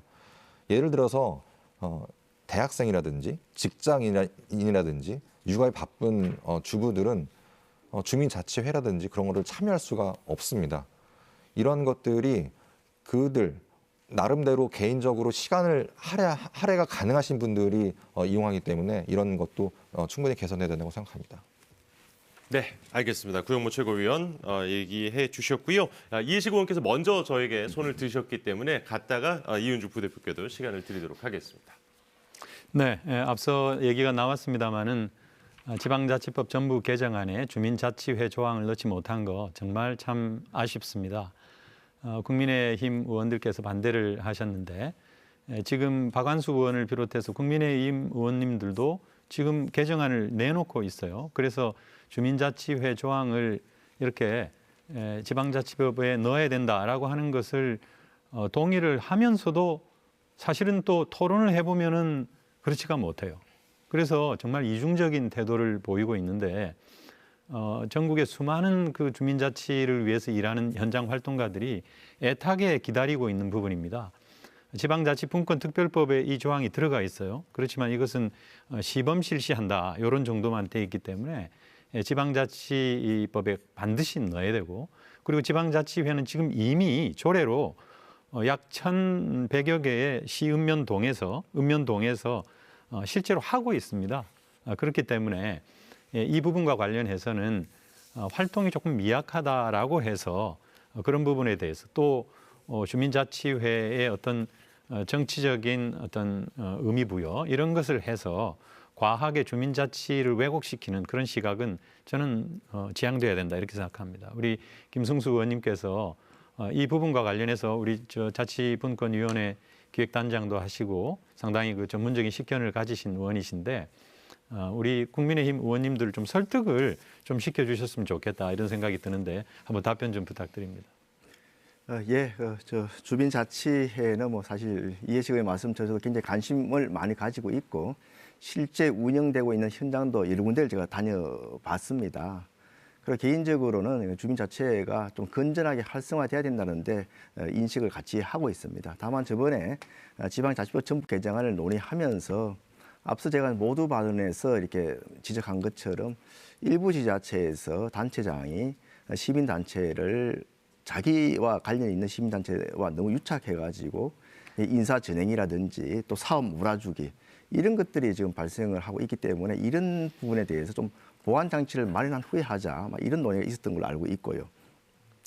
정말 그 주민 자치회가 제대로 정착되기 위해서는 앞서 이현주 의원님도 말씀하셨지만서도 이 주민자치회를 정치 도구화, 정치 세력화하는 것을 방지하는 게 저는 무엇보다도 중요하다고 생각합니다. 그런 부분에 대한 보완이 이루어지고 또 주민자치회에서 맡아서 수행할 사업들 중에서 가장 적절한 사업들이 어떤 사업들이 있을 것인지 이런 것들을 충분히 이렇게 좀 우리가 고민을 하고 또 지역별 또 시도별로 이렇게 좀 특색 있는 주민자치회를 만들 수가 있습니다. 어떤 쪽으로 만들 것인가 좀 유형화하는 그런 좀 정리가 되면은 앞으로 적극적으로 좀 활성화시켜 나가야 될 그런 부분이라 생각을 합니다.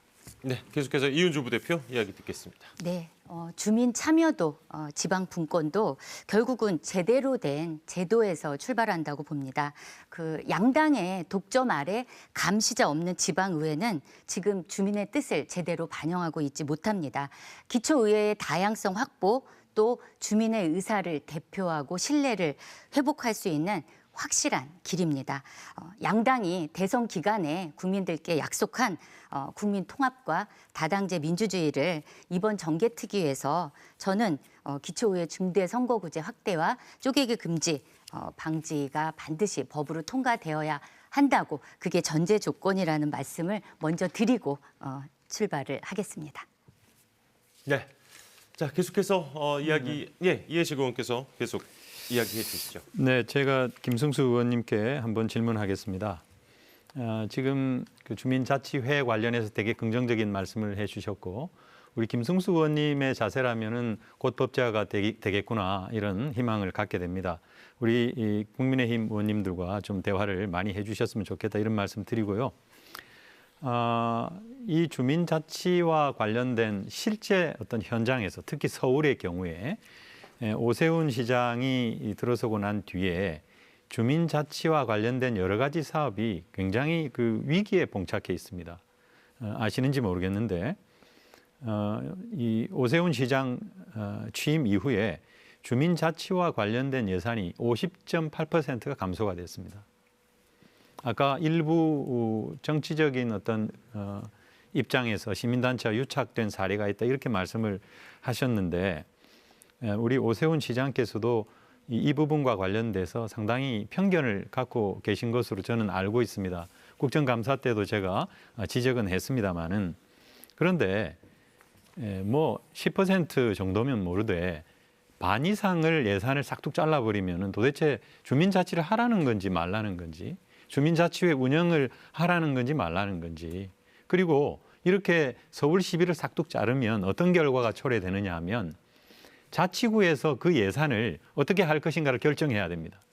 시에서 잘랐으니까 자치구도 잘라야 되는지 아니면은 시에서 잘랐음에도 불구하고 시에서 자른 예산까지 자치구에서 충당을 해야 되는 것인지 지역 주민을 직접 상대하는 것은 자치구거든요.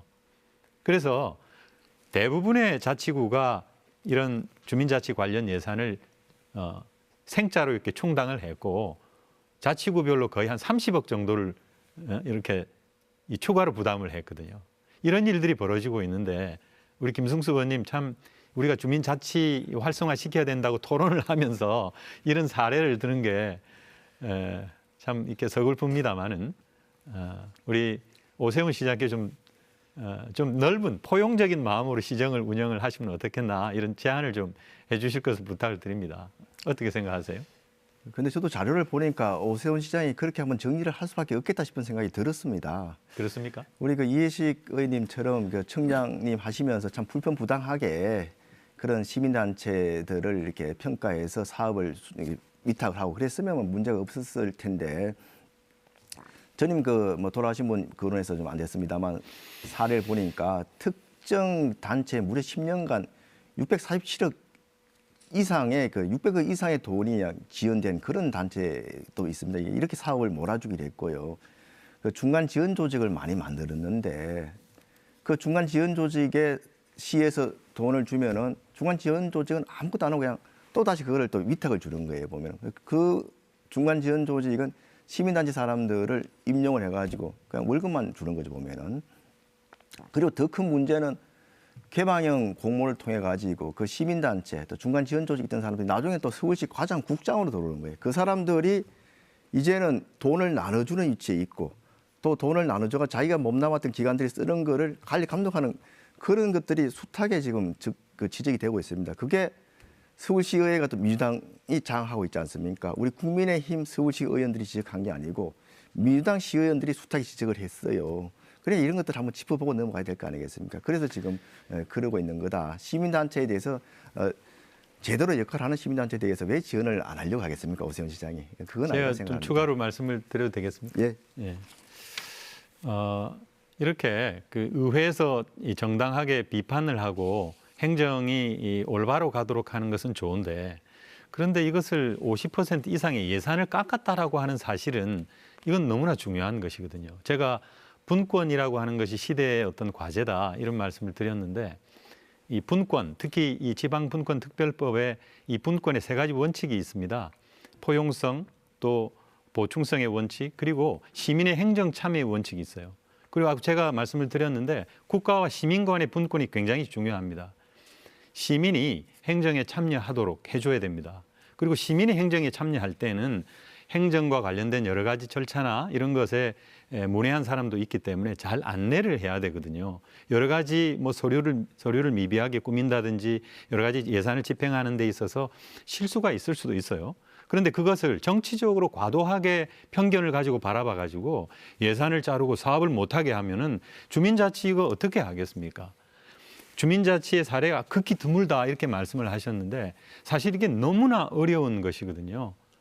이 지방의 자유와 개인의 독립이라고 하는 것은 예술작품 다루듯이 아주 신중하게 다뤄야 된다. 공을 들여야 된다. 이렇게 토크빌이라는 사람이 얘기를 했는데 우리 주민자치 지금 굉장히 걸음마 단계이기 때문에 이렇게 싹을 죽이는 방식으로는 곤란하다. 이렇게 생각합니다. 네, 계속해서 이은주 부대표 이야기도 듣겠습니다. 네, 주민자치회. 저는 이제 주민참여 활성화 방안과 관련해서 가장 먼저 이 주민자치회의 법적인 규정을 명확히 하는 게 필요하다.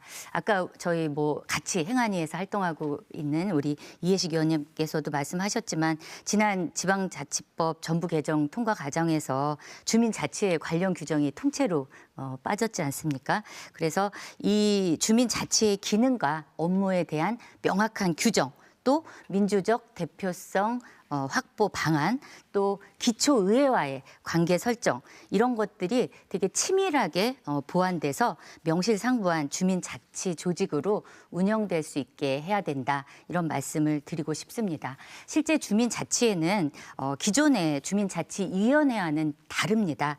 주민생활 관련 문제들을 직접 논의하고 해결하는 주민자치 조직입니다. 주민자치회가 활성화된다는 것 그 자체는 결국 공동체가 같이 모여서 스스로의 문제를 발견하고 해결책까지 만들어낸다는 걸 의미하는 거죠. 그래서 이런 부분들이 법적으로 규정을 명확히 해서 제대로 강화될 수 있도록 하는 것이 첫 출발이다. 이렇게 말씀드리겠습니다. 네, 자 계속해서 구용모 최고위원 말씀하시죠. 네. 주민자치에 대해서 많은 말씀들을 하고 계시는데 한 가지 재밌는 사례가 있습니다. 사실 그 기초의회 관계도 말씀하셨습니다. 저희가 예산을 심의할 때 보면 그 예산란에 주민 참여 예산이라고 이렇게 돼 있습니다. 그럼 의원들이 그걸 봤을 때 굉장히 좀 부담스러운 게 없지 않아 있습니다. 그러니까 이런 것들도 정립이 돼야 됩니다. 주민 참여 예산으로 되는 것들은 기초의회에 굳이 승인을 안 받아도 되는 그런 법적인 거를 마련을 해야 되는데 그런 것들부터 시작이라고 생각이 들고요. 주민자치위원회와 주민자치회가 지금 혼재되어 있는 지방자치단체들이 굉장히 많습니다. 근데 구분이 되지 않습니다. 그게 왜 그러냐면 구성원들이 바뀌지 않는 것입니다. 사실 제가 문제를 제기하고 싶은 거는 이 문재인 정부의 자치분권은 결국에는 자기 편 세금으로 먹여 살리는 것이라고 저는 생각이 듭니다. 공무원들은 반드시 정치적인 중립을 지켜야 되지만 지역의 행정복지센터에서 각종 하는 그 교육들이 있습니다. 뭐 인문학이라든지 민주시민교육이라든지 여기에 강사들이 대부분 민주당원이거나 본인의 SNS에 그런 곳에서 어떤 특정 후보, 대선 후보를 지지하는 그런 세력들이 굉장히 많습니다. 그럼 과연 이게 풀뿌리 민주주의냐? 저는 그렇게 생각하지 않습니다. 오히려 풀뿌리 민주당원을 육성하는 그런 부작용이 저는 난다고 생각합니다. 이것도 결국에는 그 사람들도 국민의 세금으로 월급을 받습니다. 이러한 주민 참여가 주민 자치회가 굉장히 활성화되고 있긴 하지만 저는 여기서 먼저 멈춰야 된다고 생각합니다. 더 많은 시민들, 대표성을 가지고 있는 시민들, 아까 말씀드렸듯이 물리적으로 참여를 할 수 없는 분들이 행정을 알고 행정을 참여할 수 있는 그런 여건이 마련돼야지만 진정한 주민 자치회가 저는 달성할 수 있다 이렇게 생각하고 있습니다. 네, 이은주 대표님. 네, 주민자치에 관련해서 저는 이번에 이제 좀 주민자치 구성에 관해서 구영모 최고위원님 지적하신 것처럼 보완해야 할 점이 있다고 보는데요. 바로 주민자치의 민주적 대표성을 강화하고 위원회 구성의 다양성을 확보하는 거라고 생각합니다. 제가 지난해 국정감사에서 주민자치의 위원 현황을 전체 전수조사를 했습니다. 그랬더니 전국 주민자치회장의 85.5%가 남성이었습니다. 그리고 연령을 봤을 때 20대 위원은 전국적으로 0.5%에 불과했습니다. 이건 결국은 위원회 구성이 다양하지 못하다는 거고 주민을 담지 않은 그런 위원회라는 거죠. 그래서 단체장 위촉으로만 구성되는 그런 주민자치회가 아니라 공모제, 추첨제, 직선제 이런 다양한 방식을 통해서 민주적 대표성 확보가 필요하다라는 말씀을 드리고 싶습니다. 이렇게 위원회 구성이 다양해져야 주민들의 이해와 요구를 폭넓게 대변할 수 있습니다. 또 지역의 시민단체, 노동조합, 정당의 참여가 제도적으로 보장돼야 한다고 봅니다. 이들은 지역 사안에 대해서 주민들의 의사를 대변하는 그런 조직입니다. 그래서 지역의 문제를 논의하는 데 있어서 이런 조직들이 배제된다는 건 옳지 않다고 보고요. 올바른 지역의 문제를 해결할 수도 없다고 봅니다. 그래서 더 촘촘한 민주주의 실현을 위해서는 바로 위원회 구성이 다양화돼야 된다. 한번 강조드리고 싶습니다. 네, 계속해서 김승수 의원님. 저는 뭐 여러 가지 주민 참여 방안, 활성화 방안이 있습니다만은 앞서 우리 구영모 의원께서는 주민 참여 예산에 대해서 좀 비판을 하셨는데 저는 주민 참여 예산이 제대로만 또 활용을 하면 지금 많이 또 정착이 돼가고 있습니다. 상당히 가장 효과적인 주민 참여 활성화 방안이 아닌가 이렇게 생각을 합니다. 우리 이현주 의원님도 주민 참여 예산 제도에 대해서 상당히 관심을 갖고 보신 걸로 알고 있는데 그 부분에 대해서 의견을 좀 주시죠. 예. 네, 주민 참여 예산 관련해서 2011년 지방재정법 개정으로 모든 지방자치단체가 의무적으로 시행하고 있는데요. 잘 시행하고 있는 지자체도 있습니다. 우리 이해식 의원님께서는 구청장 시절에 모범적으로 시행한 걸로 알고 있습니다. 하지만 대다수 지방자치단체에서 좀 매우 형식적으로 운영하고 있다. 이런 문제 제기를 받고 있습니다. 집행부가 편성하면 되는 예산을 주민 참여 예산으로 돌려서 실적만 올린다든지 아니면 주민 참여 예산위원회 대표성이 확보되지 않는다든지 또 실제 예산의 혜택이 절실하게 필요한 소외계층의 참여가 보장되지 않는 이런 문제가 있습니다. 그래서 정의당은 주민 참여 예산제를 실질화하겠습니다. 관 주도의 주민 참여 예산이 아니라 주민이 주도하는 그런 참여 예산제, 또 청년, 여성, 장애인, 노인 등 지역의 다양한 사회적 약자가 스스로 참여해서 보장받을 수 있는 그런 주민 참여 예산제를 제도화하겠습니다. 또 중앙 정부는 이런 모범적인 주민 참여 예산제를 시행하고 있는 실시하는 기관에 지자체에다가 어떤 인센티브 이런 것들을 부여하는 그런 제도를 도입토록 하겠습니다. 네. 자, 김승수 의원의 질문에 이은주 부대표께서 답변을 해주셨고요. 여전히 시간이 가장 많이 갖고 계십니다. 그리고 구용모 의원님께 한번 여쭤보겠습니다. 실제 지금 기초의원을 하고 계시면서 보면은 앞서 이제 시민단체의 참여도 중요하지만 제가 말씀드린 것처럼 가장 우려해야 될 부분, 특히 주민자치 관련해서 결국은 정치 도구와 단체장이 하는 게 참 우려해야 될 부분이고 오히려 보면은 주민 참여를 그런 말살하는 그런 부분이다 이런 지적을 했는데 실제 현장에서 보신 느낌, 소감 어떠십니까? 예, 말씀하신 대로 주민자치회라는 것 자체가 어떤 정당에 대해서 뭐 알지를 못합니다, 행정에서. 근데 늘 해왔던 분들이 계속 보이고 있고 결국에는 단체장과 측근인 사람들이 굉장히 많기 때문에 과연 이게 올바른 것인가. 앞서 정의당 의원님께서 말씀해 주셨지만 지방자치회에 대한 구성원에 대한 그 분들의 어떤 자격이나 정당성은 확실하게 개선이 되어야 된다고 저는 생각하고 있습니다. 네. 자, 계속해서 지금 각자 시간들을 좀 활용하실 수 있는 여유가 있습니다. 네, 이은주 부대표님. 예, 저는 마지막으로 지역 공동체 강화 방안 관련해서 실제 지금 이제 주민자치회가 존재하지만 모든 주민들의 참여가 보장되고 있는 건 아닙니다. 그리고 실제적으로 어렵죠. 그래서 정의당은 마을 커뮤니티 조성을 통해서 주민이 실제 주도하는 주민자치 실현 공간을 확보하고자 합니다.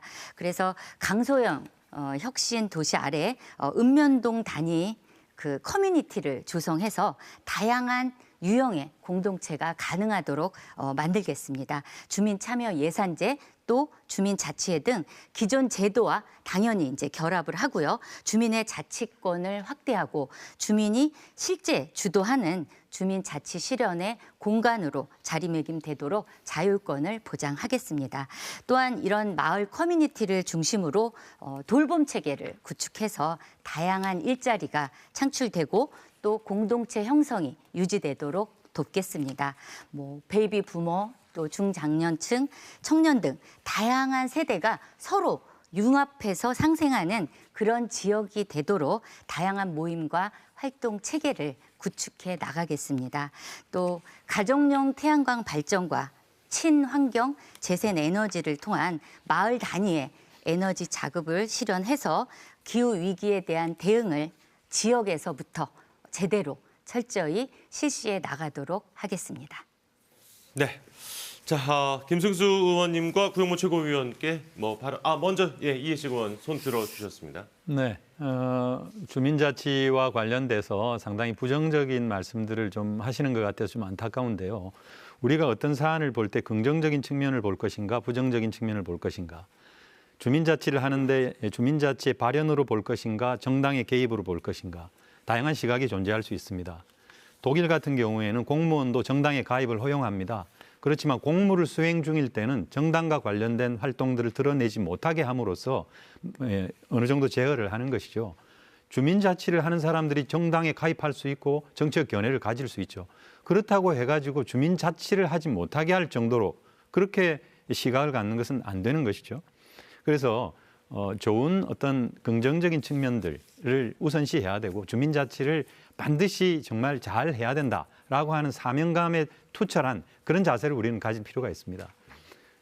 어떤 공원에서 동물 놀이터를 만든다든지 그런 것은 현행 법규에도 불구하고 주민의 의사대로 결정을 한다든지 근린공원에 화장실을 만들 수 없는데 주민자치를 통해서 화장실을 요구를 한다든지 하면은 이런 법적 제도적 제한에도 불구하고 그런 것이 개선되는 사례가 많이 있거든요. 이런 데 집중적으로 초점을 맞춰서 이것을 전국적으로 확산하는 그런 노력들을 해야지 주민자치가 조금씩 발전하는 것이죠. 네. 저는 긍정적인 생각을 가져야 합니다. 네, 방금 시간을 모두 이제 이해식 의원도 사용을 하셨습니다.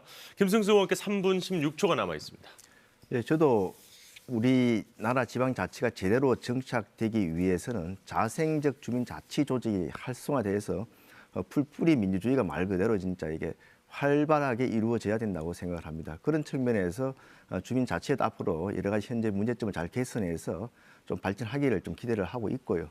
현재도 보면 그래서 그 주민자치의 회원 구성에 있어가지고 아예 추첨을 한다든지 그런 단체장의 그런 정치적 의도를 배제하려는 노력을 하고 있는 걸로 알고 있습니다.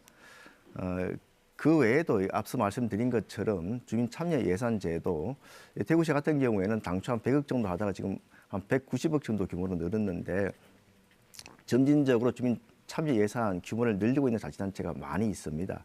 또 주민참여예산에 참여한 그 주민들이 첫 해, 또 두 해 여러 번 이제 참여 횟수가 늘어나면서 실질적으로 요령이라든지 또 방법에 대해서 이렇게 지식이 쌓이면서 예산 낭비 요인을 줄이는 데도 또 효과를 보고 있는 지역도 있기 때문에 주민 참여 예산을 좀 적극적으로 활용해야 된다 이런 말씀을 드리고요. 제가 이제 공직에 있을 때 박근혜 정부 시절에 국민 디자인단, 지금 문재인 정부도 똑같이 이어받아서 국민 정책 디자인단이라고 있습니다. 이건 뭐냐? 그 지역 주민들이 필요로 하는 사업을 그러니까 우선순위 선정, 사업 선정 단계에서부터 시작해서 사업 기획, 그리고 예산 편성, 집행, 나중에 평가까지 그 지역 주민, 또 퍼실테이터 전문가, 또 그리고 또 공무원이 같이 참여해서 이렇게 논의하는 그런 시스템입니다. 이거야말로 저는 그 주민 참여의 가장 그 모범적인 사례가 아닌가 생각을 하고 앞으로 우리 윤석열 정부에서도 이런 방식의 주민 참여 방안을 계속 좀 찾아내서 이렇게 활성화시켜 나갈 계획이라는 말씀을 드립니다. 네, 구용모 최고위원께도 시간 네. 드리겠습니다. 예, 제가 주민자치회에 대해서 어떤 부정적인 측면에서만 말씀을 드렸지만 현재 실질적으로 지역에서 열심히 봉사하시는 분들도 있습니다. 열정적으로. 그분들의 어떤 노력은 저는 정말 존경스럽게 생각하고 있습니다. 하지만 결국에는 그 주민자치회 임명권자가 단체장이고 또 해당 동장이기 때문에 그런 것들은 어떻게 보면 배제할 수 없다라고 생각이 듭니다. 저는 한 가지 또 이런 얘기를 하고 싶습니다. 각 지방자치단체에는 각종 위원회가 있습니다. 그 위원회라고 하는 것은 어떤 사업이 진행이 될 때 그 안에서 타당성도 검토가 되고 행정에 직접 참여하는 기구가 있습니다. 이 기구가 보통 시민들이 많이 참여를 하게 됩니다. 결과적으로 행정의 어떤 권한의 일부인데 저는 이러한 위원회가 너무나 무분별하게 만들어지고 있습니다. 보통 뭐 150개 정도 되고 있는데 이런 것들을 양성화로 끌어내서 시민들이 참여할 수 있고 아까 주민참여예산제에서도 저는 대안을 말씀드린다고 하면 유럽 같은 경우에는 실질적으로 온라인 플랫폼을 통해서 시민들이 직접 참여해서 이것이 타당한지 안 한지 찬반 토론도 하게 되고 결국 그 안에서 결정이 되는 그런 온라인 플랫폼이 있습니다. 충분히 우리나라도 이런 것들을 도입할 수가 있습니다. 전자투표도 충분히 가능한 시스템이기 때문에 저는 계속해서 강조드리지만 더 많은 시민들이 언제든지 시간의 구애를 받지 않고 장소의 구애를 받지 않고 행정의 어떤 집행에 있어서 이거를 접근할 수 있는 그런 법적인 틀, 특히 이게 중요한 게 지방자치단체만 중요한 게 아니라 국회에서 논의가 되고 이런 것들이 법제화가 돼서 의무화가 돼서 시스템화가 되어야지만 진정한 주민 참여 활성화 방안이라고 저는 보고 있습니다. 네. 김승수 의원께 1분 18초의 남은 시간 사용하실 수 있는 기회 드리겠습니다. 예, 그 주민 참여가 활성화되기 위해서는 제가 모두 발언에서 말씀드린 것처럼 지방 정부나 지방 의회 운영 상황이 투명하게 주민들한테 많이 공개가 돼야 됩니다.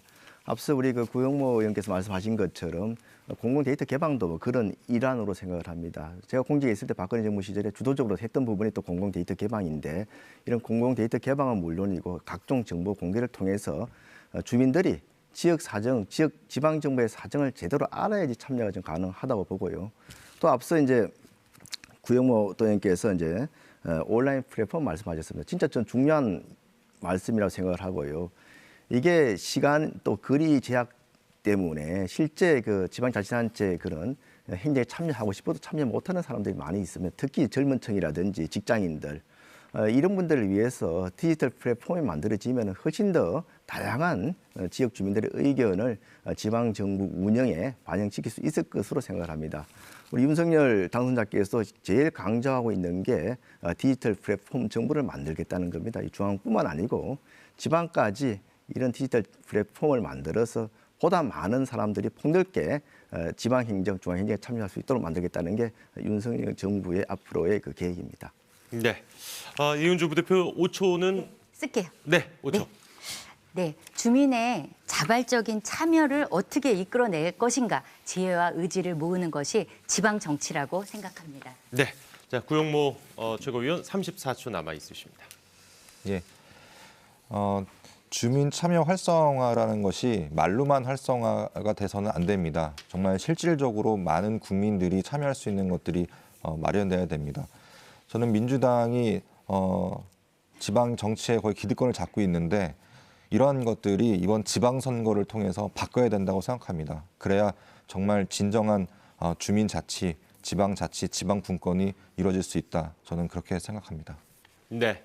자, 이렇게 해서 주제별로 토론이 모두 끝이 났습니다. 이제 마무리 발언 기회를 드리도록 하겠습니다. 발언 시간은 30초씩 저희가 드리도록 하겠습니다. 더불어민주당 이해식 의원부터 시작해 주시면 됩니다. 네, 존경하는 국민 여러분, 재앙적 대통령제 폐해는 청와대를 용산으로 옮긴다고 해서 해결되지 않습니다.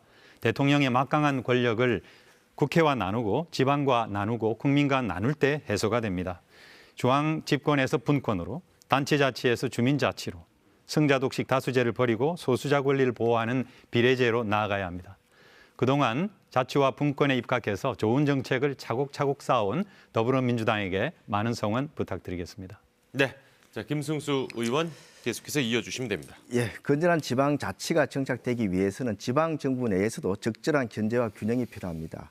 하지만 지난 지방선거에서 민주당이 단체장과 지방의회를 독식함으로써 지방 권력을 휩쓸다 보니까 제대로 견제가 되지 않고 각종 비리가 터져 나오고 있습니다.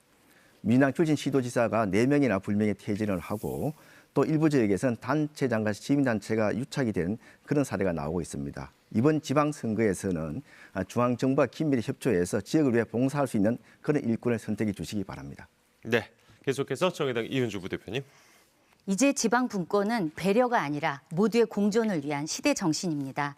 우리 앞에는 기후 위기와 기후 변화와 지방 소멸이라는 위기가 놓여 있습니다. 균형 발전을 통해 중앙 정부의 권력을 지방과 나누고 지역을 살려야 합니다. 이제 정치가 제 역할을 해야 할 때입니다. 정의당이 지역 위기 대응을 위해 풀뿌리 지역 정치부터 되살리겠습니다. 지난 대선 거대 양당 후보가 다원적 민주주의와 다당제 연합 정치 약속한 것 반드시 지키셔야 합니다. 네, 자 시간이 모두 지나서 음소거가 됐습니다. 자 마지막 30초 구용모 최고위원께 시간 드립니다. 예, 정부는 국민에게 불편한 정보라도 반드시 투명하게 모든 데이터를 공개해야 합니다. 투명한 국가가 국민의 신뢰와 지지를 받고 국민들이 더 많은 관심을 갖게 되면 성공적인 주민자치를 이뤄낼 수 있을 것입니다. 영부인의 옷값이 대비가 되어야 하는 이상한 나라, 업무 추진비를 사적으로 이용하는 나라, 이번에 이뤄낸 정권 교체는 작은 시작에 불과합니다. 이번 지방선거를 통해 더 큰 카르텔 반드시 뿌리 뽑아야 할 것입니다. 국민의당이 가는 길은 아직 끝나지 않았습니다. 네. 자, 이렇게 해서 네 분의 마무리 발언까지 모두 들었습니다. 시청자 여러분, 지방자치제도에 관한 토론 어떻게 보셨습니까? 열띤 토론 벌여주신 네 분 수고 많으셨고요. 또 함께해 주신 시청자 여러분께도 감사 말씀드립니다. 6월 1일 제8회 전국 동시 지방선거를 앞두고 중앙선거방송토론위원회가 주관하는 두 번째 정책 토론회는 경제 분야입니다. 오는 4월 22일 오전 10시부터 생방송이 되니까요. 계속해서 함께해 주시길 부탁드리겠습니다. 오늘 토론 여기서 모두 마치겠습니다. 함께해 주신 여러분 고맙습니다.